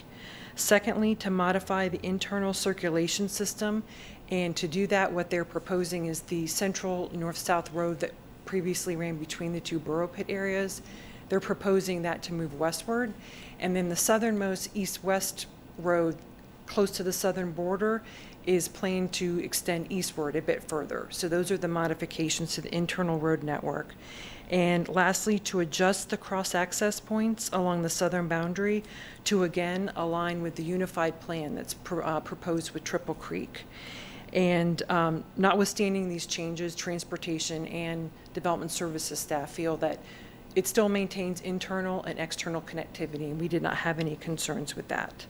And also, as the applicant stated, which is important, there are a companion PRS, so that these changes we're discussing will be mirrored in the Triple Creek PD. One of the items I think that Mr. Brooks was speaking to, that is a change on here that's not in the applicant's request, but you'll see in the changes, is that we have reduced the total amount of units by 12. The reason for that is in the northern Plain Village, the Rodine Borough Pit, it has about 4 acres that's in Res 4 and in the urban service area. The remaining acreage, which is a little over 177 acres, is in the rural service area in RP2. When this was originally done, we did not catch that we were blending the 12 units in the urban area into the rural area. And in other Plain villages, we have found that the comprehensive plan does not permit that. So we did advise the applicants at the beginning, which of course they're not too pleased with, that we wouldn't have to correct that oversight. So our conditions do reduce the amount of total units by 12. Let me ask you, so I understand your argument, but do they, the units aren't lessed out, they're just not allowed to be in the urban service area, is that correct? They're not allowed to be placed into the RP2 rural service area. Oh, So as a those part of the 12 planned village Yeah, so concept, I see. those 12 were picked up and moved across that imaginary line. I see. And we have found out in the comp plan language is quite clear that that is not supposed to be occurring. So knowing that that was done, we're correcting that during this modification. Understood. Also, I would just state that the reviewing agencies, including transportation, have reviewed this and have no objections. And staff does recommend approval, subject to proposed conditions. I do have a revision to provide to you, and it's also been provided to the applicant. And what that does is it corrects the residential development area to not count the village node, which was previously included in our calculations. So I have that to provide to you. And then lastly, we have, I did receive the applicant's proposed changes late this afternoon, so we're aware of them. And I can certainly speak to more specifics as the applicant speaks to those, but both myself and I believe Planning Commission staff do not support those changes and would go forward with our proposal. Are they changes to the conditions? Yes. I see. All right. And we'll be happy to speak to those if you have any questions afterwards, but primarily it is not wanting to reduce the 12 units, so putting that back, and also utilizing a open space requirement that is not consistent with the comprehensive plan's definition done in RP2 villages. And we'd be happy to elaborate on that if you'd like. Well, I'm just receiving them as well, so I'll Yeah. I'll look at that. I did have one quick question. Sure. The new zoning condition 1.2 talks about that blending of lot sizes between this property and the property to the south, the PD. And it talks about these lots shall follow the development standards and any additional supplemental requirements of the PD assigned to for accounting purposes. So somebody tracks which PD they come out of. My question was, for those approved lots that are in Triple Creek to the north, are they of comparable size to the southern lots here? Yes, I when we see. looked at that, they are very similar, if not the same. Okay. Because like the other ones at Plain Village, so they utilize the smaller lots. There might be a few subtle changes, which is why we thought it best, whichever it's assigned to, that would make it an easy decision. I see. All right. Thank you very much. I appreciate it. Planning Commission. Unica Mills Planning Commission staff, the subject site is located within the Residential Plan 2 as well as the Residential 4 future land use classifications. The site is located within the rural as well as urban service area. The site is also located within the Riverview and South Shore area-wide systems community planning areas. The proposed use is consistent with and allowable within the residential Plan 2 classification, with a maximum of approximately 77.4 acres of developable acreage and a request of the 271 single-family residential units. The applicant would be providing approximately 99 acres of open space, which is consistent with the policy direction of 14.2 and policy 33.5, which requires a minimum of 3.5 clustering ratio. The subject site contains over 25% wetlands. As such, the parcel has to be calculated based on environmentally sensitive land credit, which would be consistent with policy 13.3 of the future land use element. The previous plan development, 18-0304, was approved for 283 single-family units. However, it was improperly permitted. As per policy 8.8 of the future land use element, the blending of densities and intensities cannot occur between the urban service area and the rural area. The portion of the site that is within the urban service area totals 3 acres, which would allow for consideration up to 12 units. These 12 units were misappropriated, being that this portion of the site is located within the urban service area. The proper entitlement for the site is 271 single-family residential units. Once an application is amended, staff has to review the current facts of the case against the adopted plan language, and in this case, staff reevaluated the site based on Comprehensive Plan Policy 8.8, which does not allow blending between the urban service area and the rural area. The residential units will be of a minimum lot size of 4,400 square feet. These smaller lot sizes within the planned village is consistent with RP2 future land use category, which requires clustering in order to prevent sprawl. This is consistent with policy direction of policy 33.6 of the future land use element. The applicant is meeting the village node requirement by providing approximately 3,600 square feet of non-residential uses, which is consistent with policy direction of 33.10. Achieving road connectivity is an important component of planned villages. The site plan demonstrates road connectivity in multiple locations, meeting the intent of future land use element policy 33.11. The application supports the vision of the Riverview Community Plan by developing in a manner that provides attractive residential development that complements the surrounding character of the area. And based on those considerations, Planning Commission staff finds the proposed major modification consistent with the future of Hillsborough Comprehensive Plan for unincorporated Hillsborough County, subject to conditions proposed by Development Services. Let me just ask you a quick question about that blending the 12-unit issue. So there was no change in the line of the urban service area. It was just a mistake. That is correct. There was no change in the urban service area boundary. Okay, so that 2+ acres, that's in the urban service area, and incorrectly 12 units were derived from that and put into the planned village concept. That is correct. I see. Thank you very much. All right, we'll call for anyone that would like to speak in support. Anyone in favor? Seeing no one. Anyone in opposition? Yes, sir. Would you like to speak? Opposition, yes, sir. All right, while they're coming up, is there anyone else that would like to speak in opposition to this application? All right. If you could start by giving us your name and address, please. Yes, my name is Carol McDowell. I live at 12528 Lovers Lane, Riverview, 33579. Thank you. My property is backed by Triple Creek to the south and Rodine's dirt pit, or whatever you call it now, to the north. Big Ben is supposed to go to Lithia Pinecrest.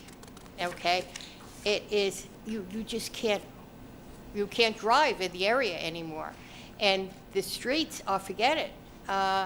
They haven't fixed the streets in 5 years. Maybe once a month they'll fill the potholes, especially on Lovers Lane and Greenland. You have it breaking axles just trying to get down the street, and this is going to give us so much more traffic. It's only Lovers Lane is only a 2-lane highway, and it's all single-family homes, and it's 1 unit to an acre. And now they're going to do 2 units to an acre behind us. This doesn't make any sense to the people that lived in the area for 50 years. You know, and I don't know how we can honestly fight it. All right, does that complete your comments? That's it. Thank you so much. If you could please sign in with the clerk's office. Thank you. Yeah, absolutely. Anyone else that would like to speak in opposition? All right, seeing no one. County staff. Just the note for the record again, if the person who spoke has questions regarding filing oral argument, they preserve the right to speak to the Board of County Commissioner. Fernando Quinones is available to answer any questions they may have. All right, thank you so much. Mr. Brooks, you have 5 minutes for rebuttal. Thank you, Madam Hearing Officer. May I have my reserve time possibly, if Well, needed? we'll see where we go. Okay. So the revised conditions, which are tab B, were essentially driven not by request, but by, as you heard from the staff, re-review of this petition. And the crux of them are basically changing the density back and changing the acreages for the development parcel and the open space. With regard to number 5, staff had changed the time for the 75% confirmation that the residential had been developed from the time of building permit to the time of platting. I can appreciate why that might be a easier accounting system, but that's not what the code says. The code says building permit. We did not ask for that change, and so we're asking that that remain the same. But with regard to the blending of density, Planning Commission is correct. 8.8 does say that you are not to blend density across contiguous parcels between the urban service line. What we have discussed with the Planning Commission, though, is the second policy that's in that same tab, which is 1.9, which is properties that are split by the USA. One of a distinct difference between this PD and the PD that you heard earlier this year is that this parcel is given, with all of its unique and quirky shapes, is a parcel of record that existed prior to July 26, 1989, and the deeds have been provided in the backup for that. As we read this, this is a bright line test. It was intended to recognize that there were parcels of record that had urban service lines that were drawn through them, and that this test establishes whether your parcel is deemed to be within the urban service area or in the rural service area. And in this particular case, this property does not meet the test for being in the urban service area. And the conclusion of that policy is that if none of the criteria have been met, the property will be considered part of the rural area.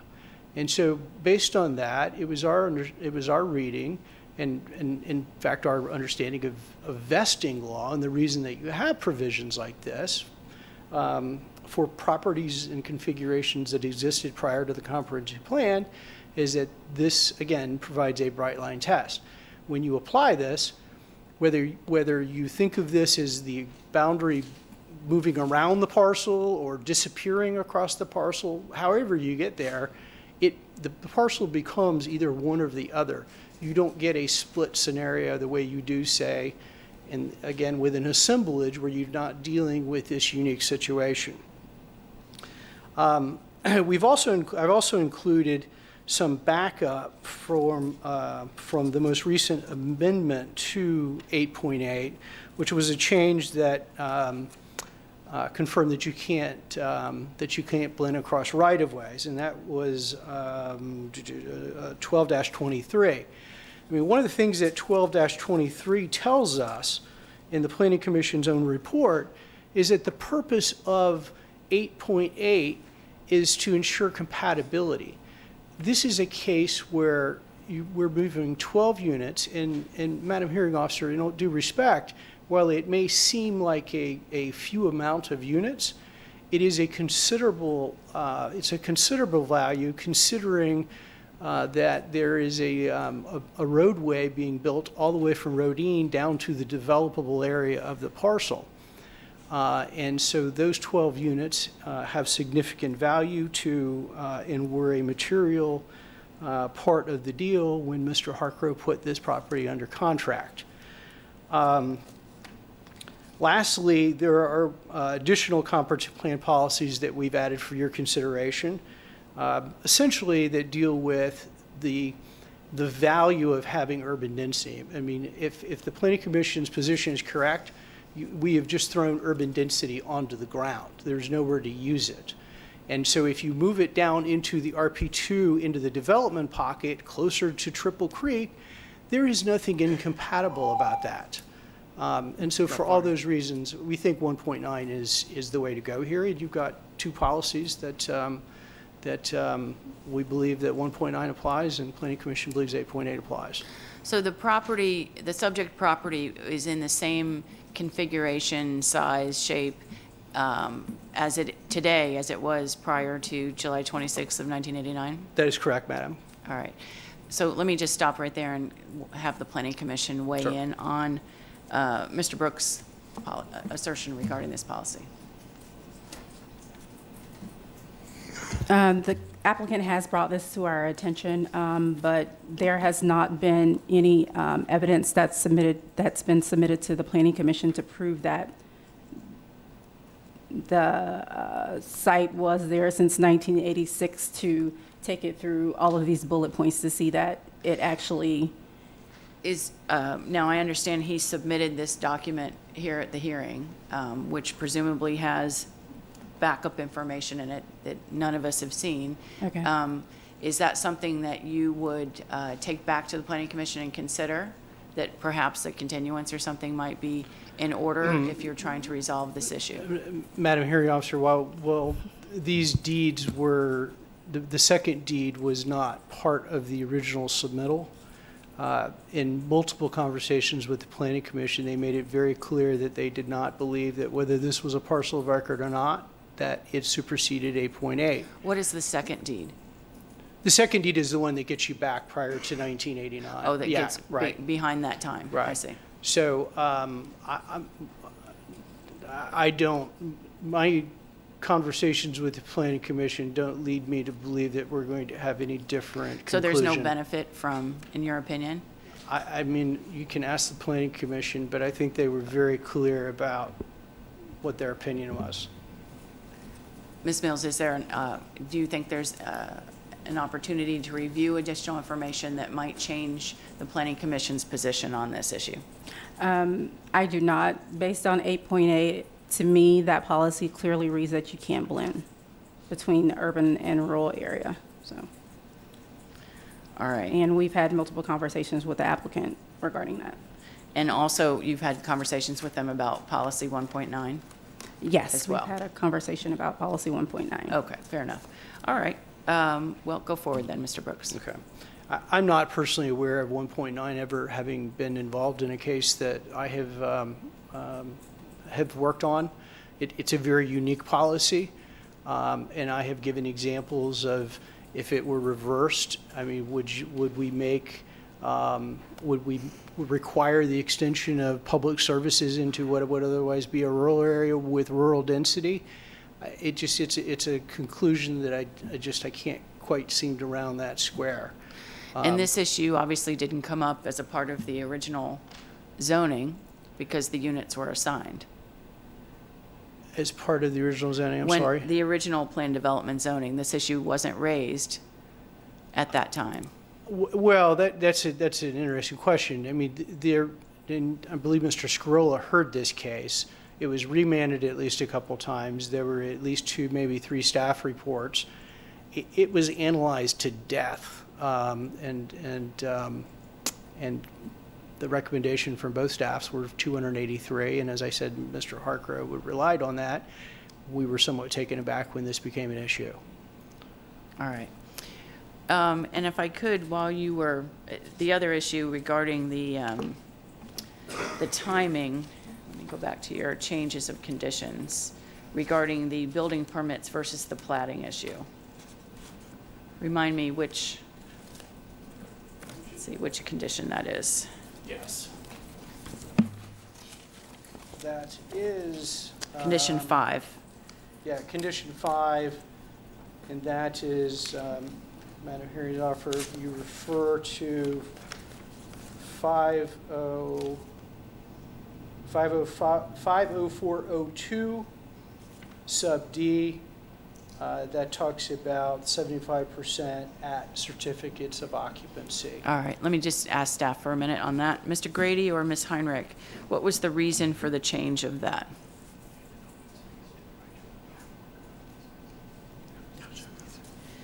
Development Services, Michelle Heinrich. The reason for that change is Mr. Brooks is correct. That is how it reads in the Plain Village requirements. The Plain Village requirements, which have been in effect for quite some time, really are only starting to come on board recently. As they've come on board and we have encountered implementing that, it has been raised to us the concern of that trigger being handled by a building permit tech and a home builder, possibly two people who are completely unaware of that requirement, and it can very easily be overlooked and mistakenly permitted to go forward. So what our director and other Plain Village applicants have agreed to is that it would be better if we address that at time of plating. Is this something that's proposed to be changed in the Land Development Code at a future date? I would think that is something that is probably going to be looked at. As you know, we are in a moratorium right now on the RP2 projects. I certainly think that is an issue that's going to come up. And you mentioned that other applicants have agreed to this change? Yes. I see. All right, thank you so much. All right, Mr. Brooks. Madam, here's to that point. Yes, and I acknowledge that I agree that there may be a simplicity issue at stake here, but as you might also appreciate from our perspective, there have been a lot of changes thrown at us that we didn't ask for. So we either follow the code or we don't follow the code, and that's what all we were asking for. Lastly, with regard to open space, this is we proposed a condition which is condition, or in addition to condition 1.1. This did come up as a result of our conversations in more detail about how the open space acreage was being calculated. And we became aware that the staff was not going to count the retention areas on this property. And as we started out, and you've seen from the graphics, this is a very, very unique shaped piece of property. It's heavily impacted by borrow pits, and its developability is challenging as we try to integrate it and make it useful. What we propose, as I understand from staff, is that if you go to, I'm sorry, tab, I lost my place for a moment, tab D, we referred to policy 14.2, which talks about, for purposes of clustering, what counts as open space. And for rural areas, those are conservation areas, preservation areas, mitigation areas, and passive recreational uses, such as not but not limited to nature, observation, and hiking. For the urban service area, there is a slightly different definition that does specifically include stormwater systems, non-vaulted, in their traditional sense. The point that we are making with our proposed change is that if you follow through the sequence of what open space really is, the definition in the comp plan is behind that, the one I just read, which is undeveloped land suitable for passive recreation or conservation uses. You then go into the definitions in the Land Development Code of what open space is, and you begin to kind of fine-tune that down. And particularly, I've highlighted a section in the definition in section 12, which says retention areas are considered open space if they serve as a water feature and are used as a design element within the overall site design. Water features should enhance the overall aesthetic experience of the people on the site and encourage other pedestrian uses, i.e. walks, decks, plazas, and piers. Admittedly, that is a rather verbose definition, but it exemplifies the fact that where you take a retention or a detention area and you turn it into a feature that can serve as open space. I would agree that the policy would not allow an otherwise plain and ordinary, at least 14.2 as it's written, would not allow a standard detention or facility to be counted. But where you take it and you activate it as part of the community, that is a different scenario. And as an example, I pulled a section right behind that out of the conservation subdivision section, which have had some familiarity with. Ethel Hammer and I many years ago did what I think is still the only conservation subdivision in the county, Lake Toscano down on Southfield Road in Waimama. It is in the rural service area. And if you look at 50907 sub B sub 5, which I put a bar around, this is exactly that concept, where you take a stormwater facility and you integrate it into the trail systems, much like Mr. Harcrow has done through Triple Creek and Fish Hawk and the other developments he's been involved with. You can turn a otherwise ordinary retention facility into open space, meaningful open space. And so with our condition, we have proposed to do exactly that. Is the amount that is no longer being recognized, that's the difference between the 102 to the 99.5? Is that the acreage we're talking about? We don't have, because we don't have final, this is another part of why we're debating points like this. This site has not been finally engineered, so we don't know exactly what the drainage areas are going to be. The density is kind of a moving target right now. We're beginning to hone down on the layout, and we have, obviously everybody thinks that the interconnectivity is a great idea, but we have some challenges with regard to the design. I don't believe that this issue changes the numbers that are in the conditions, right? The 80.8 that we proposed is derived by backing in 283 or 3.5 clustering into 283. The remainder is the open space.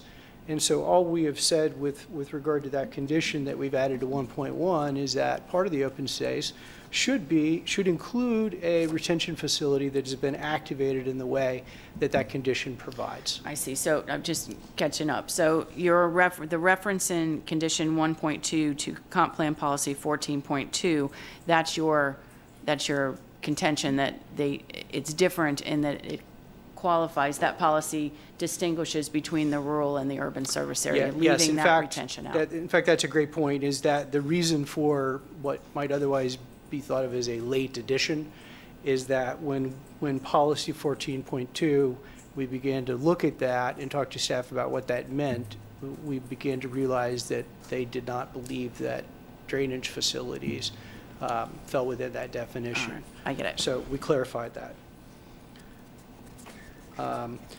With that, I said we've got Mr. Henry, who would love to talk about design exceptions and variances in the roadway.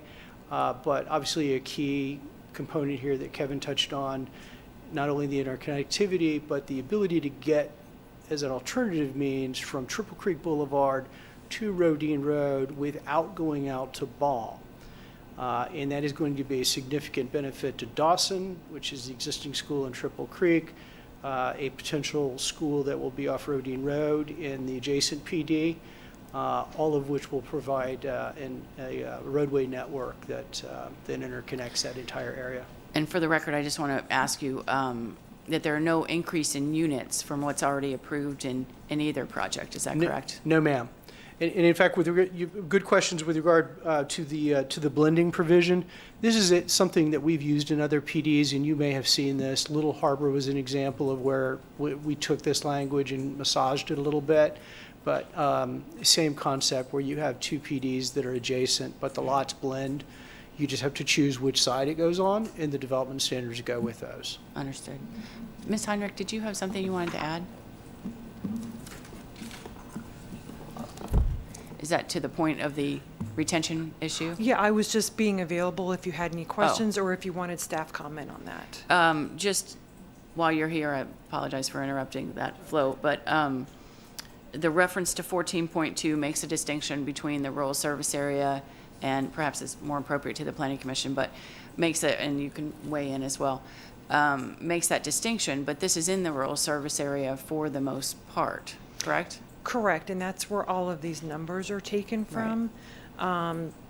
So it's been confirmed numerous times, and then also this morning with Unica Mills, that the stormwater detention areas do not count as open space.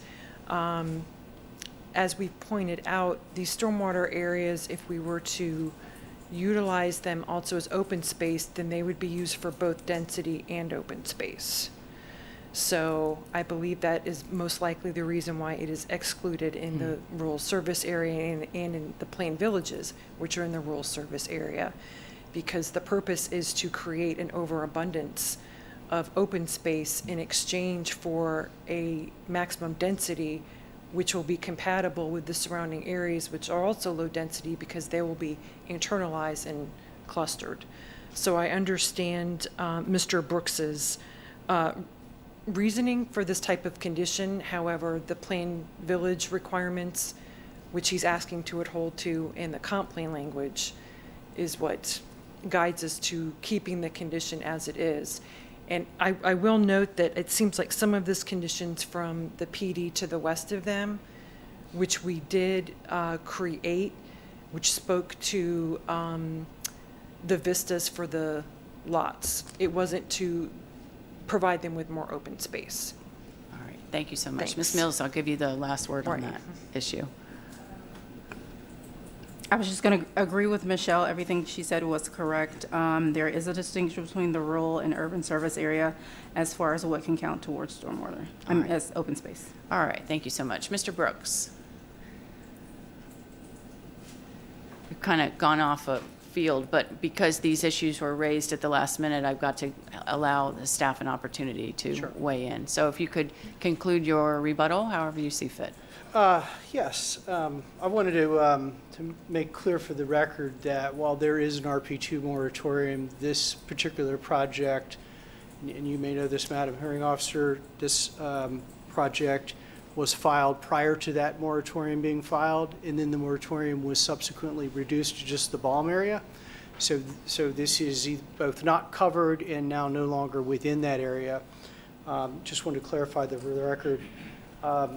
With regard to the open space, what that does effectively is, as it changed the development area, it reduces the size of the lots in effect, right? Because you've got now have to create, you now can't use certain land, or you have to use certain land for this increased open space requirement. When the drainage facilities, as they've been enhanced, are already providing that. And so what you're doing is you're decreasing the size of the lot. Ultimately, if you're ever going to achieve the density, I just don't see why this is a big deal. The Planning Commission and the staff have found this to be consistent. They found it to be consistent with the 283 units. I just don't see why compatibility or consistency is an issue with this change. Lastly, I think I'm going to ask Kevin Menier to just speak to the folks who live nearby in Tropical Acres. And with that, I appreciate your time tonight. Thank you so much. Kevin Menier, Genesis. The people, I understand, lived on Lover's Lane, which is a road to the west of us in Tropical Acres. With the approval of this project and the companion minor mod, we will be creating a parallel road to the north-south Lover's Lane Road. So I'm sorry about issues of traffic, but with this connection, things should be better. More of the people that need to visit Dawson, that need to visit the Triple Creek Village Center, will be using those roads. They won't have to go into roads to the neighborhood to the west of us, but only if this gets approved. Understood. Thank you. All right, thank you so much. Then with that, we'll close major modification 19-1172 and go to the next case. The final item on tonight's agenda is agenda item E3, Major Mod 19-1297. The applicant is Madam A. Tampa Sarasota LLC. The requesters for a major modification of existing plan development. Israel Monsanto will provide staff recommendation after presentation by the applicant. Good evening. Good evening, Cammie Corbett, 101 East Kennedy Boulevard, Suite 3700. We are here for this major modification for the applicant, Madam E. Homes. The project is located at 8501 Gun Highway. The future land use is Citrus Park Village, and it's part of the Northwest Community Plan and the Citrus Park Village Overlay. And the current zoning is planned development. The last modification to the zoning was in 2016, which allowed for up to 80 single-family homes. Those are rear-loaded homes with a very odd configuration of sidewalks in the rear yard. That approval contained waivers to the design standards, and it did not contain a connection to Bingham Court. And we're going to talk a lot more about Bingham Court as we go through this evening. The proposed modification is proposing up to 80 townhomes. Those will be multifamily attached product. They will be front-loaded. The applicant is actually proposing alternative design standards that will help achieve a traditional neighborhood design. They're different than a complete waiver to the standards. We're asking for alternative design standards. And we are showing the connection to Bingham Court. And again, we'll talk about that a little bit later on. Just wanted to orient you to the site constraints. Excuse me, Ms. Corbett, are you doing a PowerPoint presentation? Oh, Because shoot. Is it's it not not, showing? it's not showing, so I don't know. I see nothing, sorry. Yep, Oh, there it is. There we go. Okay. So we'll go back. Oh, hang on a minute. It just went blank. 1 second. There you go. Sorry. My client doesn't like people fumbling with technology, and here I am fumbling with technology. Apologies, Tom. This was the prior slide from the prior PD. This is the current PD, and these are the site constraints. There is a fixed location for the entrance. There are wetlands, significant wetlands on site. There are electrical transmission lines running both east and west, north and south. And there's also required floodplain compensation on the site. And the reason that it's important to orient you to that, it's those site constraints that are driving the requested waivers and the alternative design standards. We are asking for complete waivers for the block pattern and the grid pattern and street design because of the limited development envelope. We have limited ability to design this site in a block pattern. For the alternative design standards, instead of asking for complete waiver, we went through and made the minimal adjustments necessary that would allow us to address the site constraints and practical concerns, but still achieve a traditional neighborhood design. Those are outlined more fully along with the justifications in the record in the project narrative and then also in Mr. Monsanto's staff report. And rather than read them to you all, we thought the best way to demonstrate what the end result would be was to show you visually what the practical effect will be. And this is a video, 3D animated video showing the design of the project, both the streetscape and the architectural features that will result.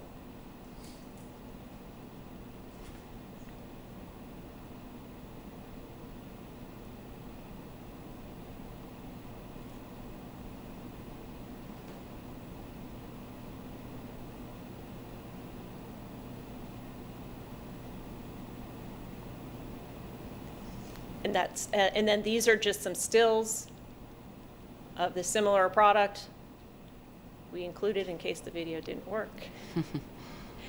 And then, as you can see, the alternative design standards implement the vision and strategy of the community plans by orienting the homes towards the streetscape, eliminating cul-de-sacs, providing architectural controls for building design, lighting, and signage, also providing a traditional neighborhood design of roads and sidewalks and safe pedestrian connections. We do have recommendations of approval from all reviewing agencies, including Development Services and the Planning Commission, However, there is the issue of the Bingham Court connectivity that has been raised. We had been contacted by the neighborhood and who has indicated that they still strongly object to a connection to Bingham Court. When we filed our site plan, we did not show that connection. We wanted to only change the things that were necessary to gain approval for Mattamy for their product. But in the review process, both Development Services and Planning Commission said that in order to gain their support, we would have to provide the connection. So we're somewhat caught in the middle. We sympathize with the residents, but we're being told it's required by the code, and so we are providing it. We think that this modification is approvable with or without the connection. In 2016, the Board of County Commissioners made a determination that development of this parcel for 80 single-family units was approvable as consistent with the comprehensive plan and the land development code with no connection. It's approvable as staff has conditioned, and we're going to leave it to your professional opinion as to whether the substantial competent evidence in the record this evening supports maintaining no connection, provides for opening up the connection, or something in between, perhaps with emergency access only. And with that, we would conclude our presentation and save time for rebuttal, and I'd like to submit some additional, just a copy of the hard copy and the electronic copy of the PowerPoint into the record, please. Thank you. Development Services. Good evening. Good evening, Israel Monsanto Development Services. I'll go to the overhead project.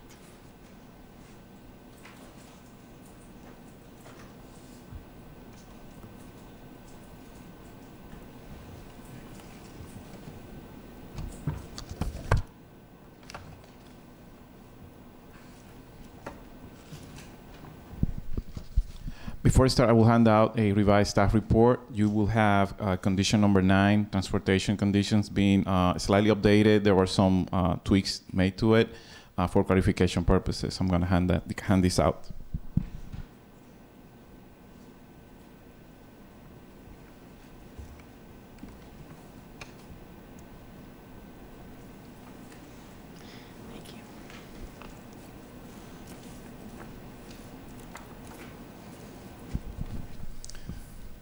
As the applicant stated, this plan development is currently zone CPV E2 and is subject to the conditions found in Measure Mod 16747. The applicant seeks to modify it in order basically to change the unit types. There is an access point of Gun Highway to the west, and the applicant is also proposing to connect to the east.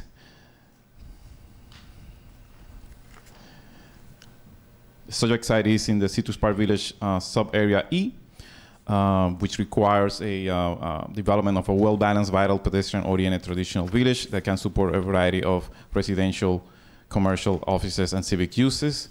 It's located in the urban service area, and the maximum density is 9 dwelling units per the acres.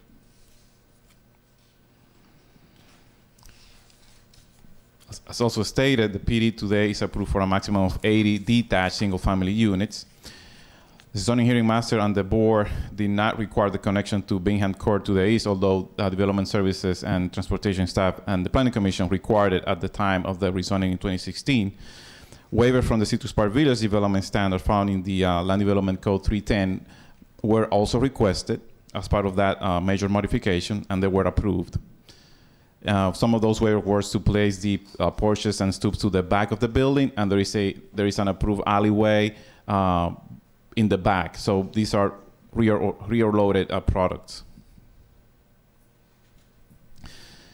The reason for the waivers being requested at that time was because of the wetland present in the site, and also utility power lines crossing the site east, west, and also north to south.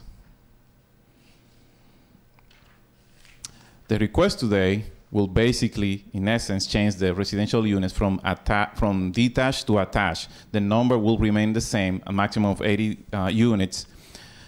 The applicant also proposes connections to Bingham Court to the east and the main access of Gun Highway to the west. The waivers, again, are similar to those requested in the original major modification in 2016. However, in this case, the homes will be fronting the streets. The cul-de-sac is being eliminated, and there is a building design proposed, which is part of the certified parcel, and that was not part of the major mod in 2016.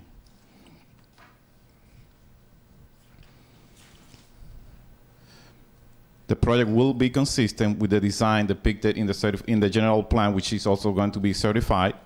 And conditions are proposed for finished floor, stoops, windows, garages, ceiling height, and facades, among others.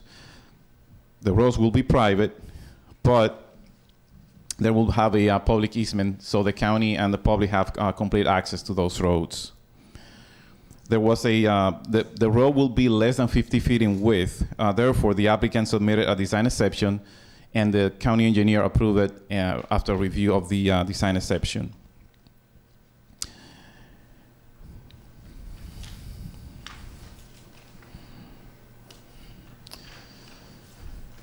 Staff does not object to the waivers being requested. The overall design of the units is consistent with the Citrus Park Village intent to provide a variety of residential units and products. The alternative standards to accommodate a multifamily product is mostly dictated by site constraints, by wetlands and power line, which is similar to the currently approved PD conditions. Again, the proposed site and building design are a result of the constraints imposed by the site, which are covered by more than 30% of wetlands and the power lines crossing the site. Staff review the waivers and the alternative design and find the justifications to be reasonable.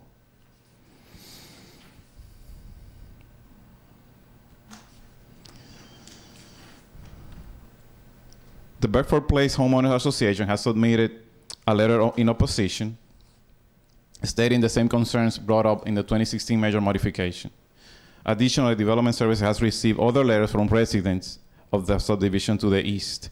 In the letter, residents are concerned about vehicular and pedestrian connection to the east being proposed and how traffic potentially moving through their neighborhood could have safety implications. Transportation staff has acknowledged their concerns. However, the proposed connection to Benham Court to the east needs to be in place to be consistent with the community plan and the code requirements of the Citrus Park Village regulation for connectivity and roadway network.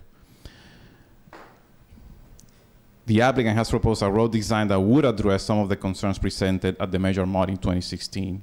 And in this current major modification, as indicated in the staff report, in the transportation staff report, staff finds that the proposed changes to the PD meet the intent of the Citrus Park Village community plan, as well as the land development code. The overall site design will result in homes fronting the street and providing sidewalks and connections to surrounding road and pedestrian network. Therefore, the proposed project would produce a site with standards and a development pattern that is more consistent with the Citrus Park Village community plan compared to the existing PD. No objections were received by other reviewing agencies, and based on all those considerations, we recommend approval with conditions. And I'm available if you have any questions. I do. Regarding the access to Bingham Court. So let me just make sure I have the historical piece of this. The original PD back to 89, and then what seems next significant was that major modification in 2016. Correct. Did staff recommend the connection to Bingham Court through either of those petitions?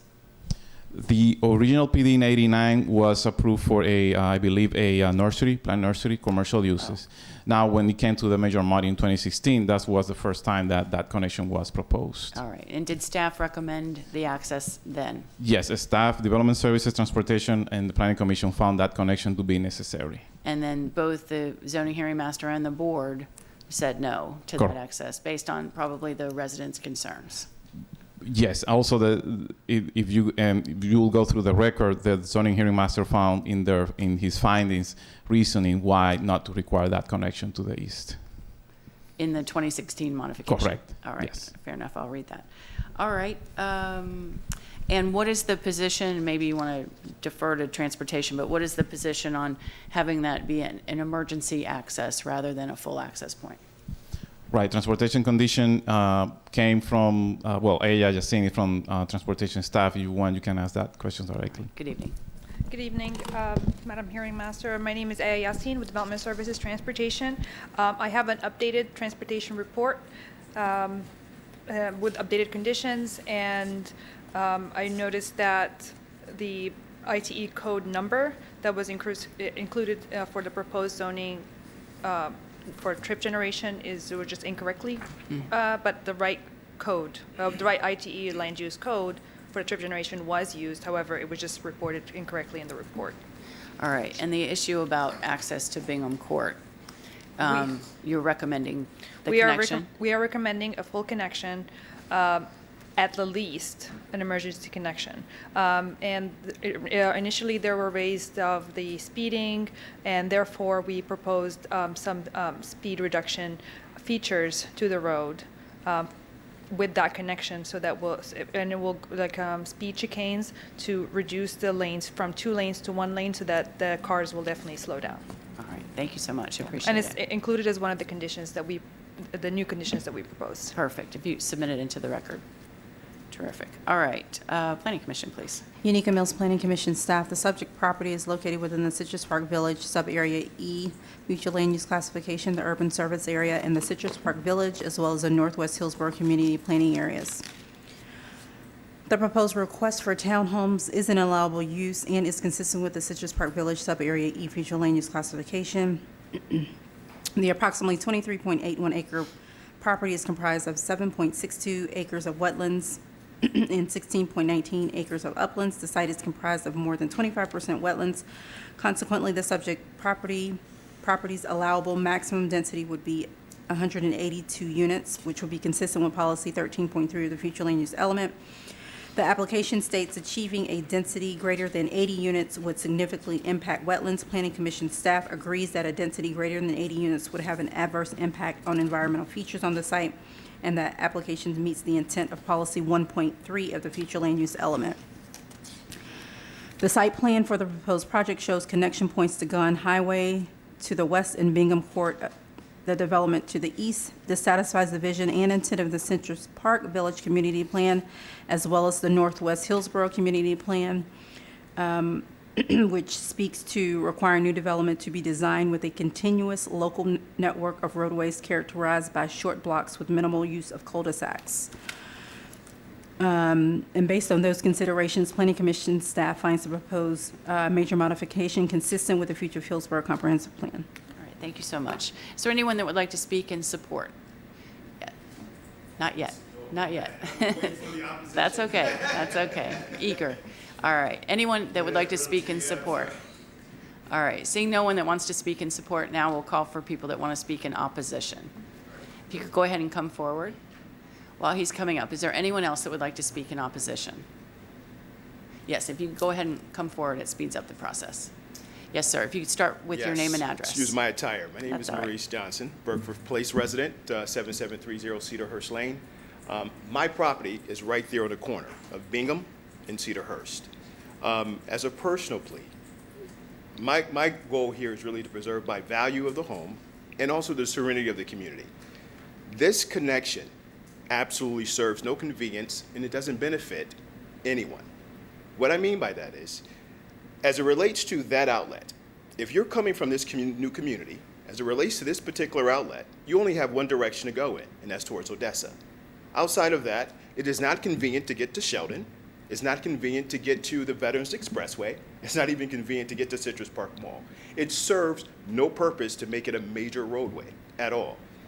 Speaking of random, those who are randomly commuting who decides to not exit but enter that particular road, you're talking about driving through a community where you have to basically, it's not going to expedite your commute.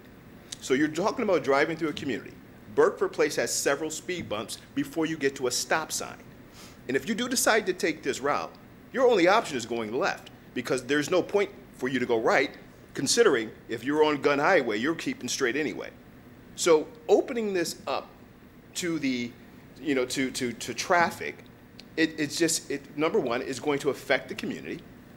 And number two, it doesn't serve to be convenient or beneficial to anyone.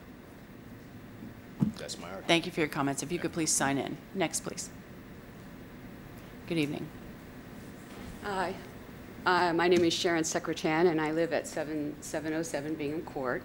And I am also opposed not to the development of the townhomes, but to the connectivity of Bingham to Gunn Highway. And I'm really concerned about the safety of the roads, in our neighborhood, because right now, the way it is, the HOA is having to send out a lot of notes to all of the community to tell people to get their cars parked off of the road because there's no room to pass. On Bingham Court, if the way people are parking on the street, because there's very limited parking in the driveways. It's just very small road. Only one car at a time can pass on that road. So if they open it up to Gun Highway and you've got all this traffic coming through, only one car can get through at a time. I really feel like there's going to be a lot of accidents in that neighborhood, getting from Bingham around with people cutting through, as a prior gentleman already, discussed. So that is my main concern, is the safety of the kids in the neighborhood. Also, one of my neighbors on Bingham Court, who could not be here tonight, she asked me that I bring this letter from her with her concerns, and it's the same. It's about the safety of opening up Bingham over to Gun Highway. All right, you can submit it into the record. Okay. Thank you for your testimony. Thank If you could please sign in. Yes, sir. Good evening. Good evening. My name is Mark Ott. I also live at 7707 Bingham Court. My concern is that I wanted to bring up is I hear a lot of talk about how Citrus Park needs to be a pedestrian village, plenty of walking. There are existing problems in Burkford Place now. Much of the pedestrian traffic is in the roadway. The driveway design in the neighborhood, which looks similar to what is being proposed for the townhouses, are narrow and short, and cars park 4 deep in the driveways, blocking the sidewalks. There's also a lot of parking on the road, and the sidewalks themselves get flooded in the rains. So there is a lot of pedestrian traffic in the roads, and now you're talking about adding more vehicular traffic to the roads. I'm also concerned about the exit onto Gun Highway by the elementary school, which opens into a school zone. However, there's no way to tell that you're going into a school zone when you exit the road onto Gun Highway. And there are lights on either side that say the school zone is 20 miles an hour, but you cannot tell that when you leave the road and exit onto Gun. And there's already a lot of aggressive, bad driving through the school zone when school zone is in, is 20 miles an hour. And I think people entering onto the school zone without even knowing it, it's just going to make things worse.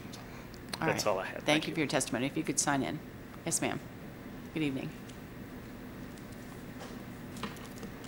Good evening. My name is Jeanette LaRussa Fenton. I am the homeowner at 7725 Cedarhurst Lane, adjacent to Bingham Court and the proposed development. I am also a board member of the Burkford Place Homeowners Association, and I am authorized to speak on their behalf this evening.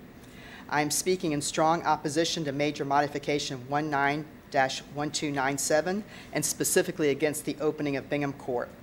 I spoke about this over 3 years ago concerning another proposed development, and my comments tonight are the same. At that time, the zoning hearing master very wisely ruled in our favor, as did the county commission, and we hope you will do the same in your recommendation. As a local government official for over 40 years, 20 years with Hillsborough County and 21 years with the city of Tampa, one of the major truths I learned long ago is that good public policy emerges from sound theory coupled with practical application and common sense. The proposed modification fails the real-world application and common sense tests. We have no objection to the new development, and opening up Bingham Court is totally unnecessary for the new development to proceed. It is my understanding that the applicants did not initially request access to Bingham Court, but added it at county staff direction related to the Citrus Park Village Plan. So you have a rare thing here where you have both the developer and the neighborhood saying the same thing. When I purchased my home 15 years ago, the neighborhood's inclusion in the Citrus Park Village Plan appealed to me. Little did I know that it would be used in a negative way to harm the Burkford Place subdivision. Our opposition is based on the following concerns. Burkford Place is a small 65-home subdivision with narrow streets. We already experience difficulty maneuvering and unsafe conditions when there are cars parked within the right-of-way. The problem would be further compounded when the occupants and guests of the proposed 80 units utilize our subdivision for vehicular ingress and egress, which many would likely do to avoid this extreme congestion on Gun Highway. This creates a driving, pedestrian, and bicycling hazard for our residents. And there are many children in our subdivision. There are schools. They're constantly walking and driving and riding. We have senior citizens. We have disabled individuals. This would be a catastrophe. This is going to be an unbearable situation for Burkford Place residents and those living in the community east and west of Burkford Avenue outside of our subdivision. Traffic from Gun Highway would cut through the proposed development into Burkford Place and exit along Burkford Avenue and other neighborhood streets to avoid Gun Highway congestion, particularly at the intersection of Gun Highway and Sheldon Road at Sickles High School. This is totally unacceptable, would create serious safety issues, and would ruin the quality of life of Burkford Place residents and the surrounding community. It should also be noted that this cut-through traffic would access Gun Highway at the location of 4 schools, exacerbating an already dangerous situation for those attempting to enter Gun Highway. Not only are our narrow neighborhood streets unable to accommodate any increased traffic, the pavement conditions would quickly deteriorate, leading to costly repairs. The streets were designed and permitted to accommodate a 65-unit dead-end subdivision, not the traffic load that would be generated from cut-through traffic. Staff informed me of the potential for speed mitigating along Bingham, and if this is what I'm assuming is going to be speed bumps along Bingham or any other part of our subdivision, we strongly oppose that. We have them on Burkford. It's appropriate there. It's not appropriate in our subdivision. I understand the desire of property owners to develop their property at the highest and best use and have no objection to the development of the subject property as a residential neighborhood. Our sole objection is to the opening up of Bingham Court for any type of access. Although the Citrus Park Plan may call for connectivity between subdivisions, I'm sure the intent was never to impose onerous burdens on existing residents and developments.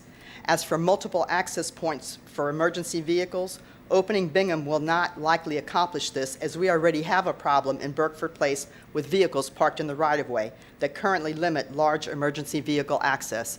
At this point, I'm scared if anybody has an emergency in our neighborhood, an ambulance or a fire truck can't get through. So that's not solving the problem. This is just totally ridiculous. The other concern is that almost every subdivision, many larger apartment homes, all up and down Ehrlich, Sheldon, Gunn, Linebaugh, only have one point of access.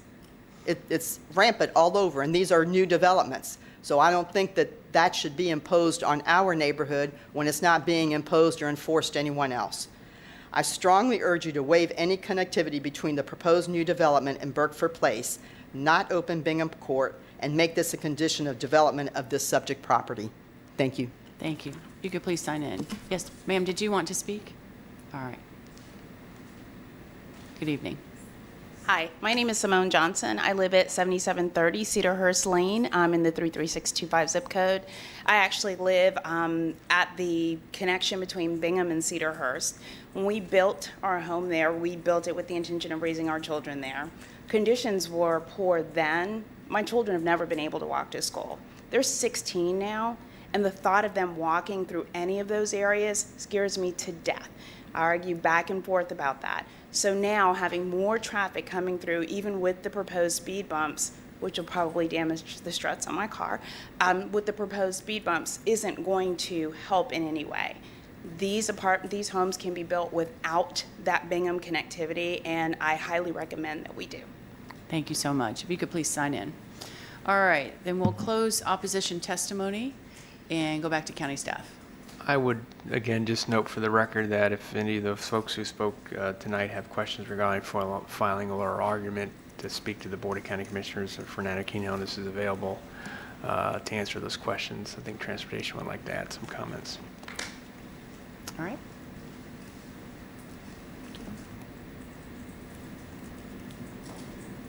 Just to put, Madam Hearing Master, just to put on the record that we're not proposing speed bumps on the proposed Bingham Drive and Bingham Road.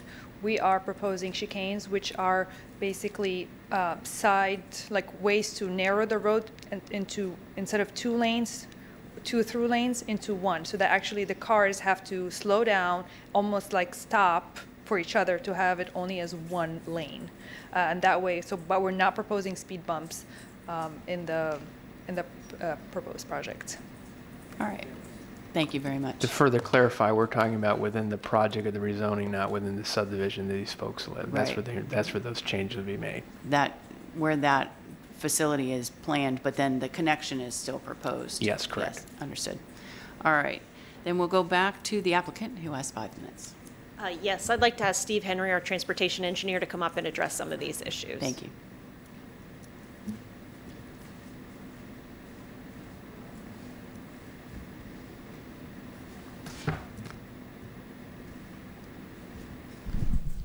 Good evening. Steve Henry, Links & Associates, 5023 West Laurel, Tampa 33607.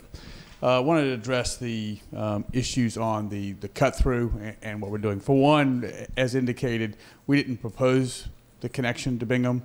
The applicant is perfectly happy without the connection to Bingham, but in the event that it is there, we want to at least be able to show that we don't believe that the cut-through is going to be significant through there for a number of reasons. One, just to orient you, just so you can see, this is Burkford here. This is Gun Highway. Burkford here. This goes up to the Bingham here, which people would have to come up here, turn left onto Bingham, and then go through the subdivision, go through the proposed townhome project over to Gun Highway. And there's a number of reasons why we think that cut through would be minimized. One is at the southern end of it, you've got a school.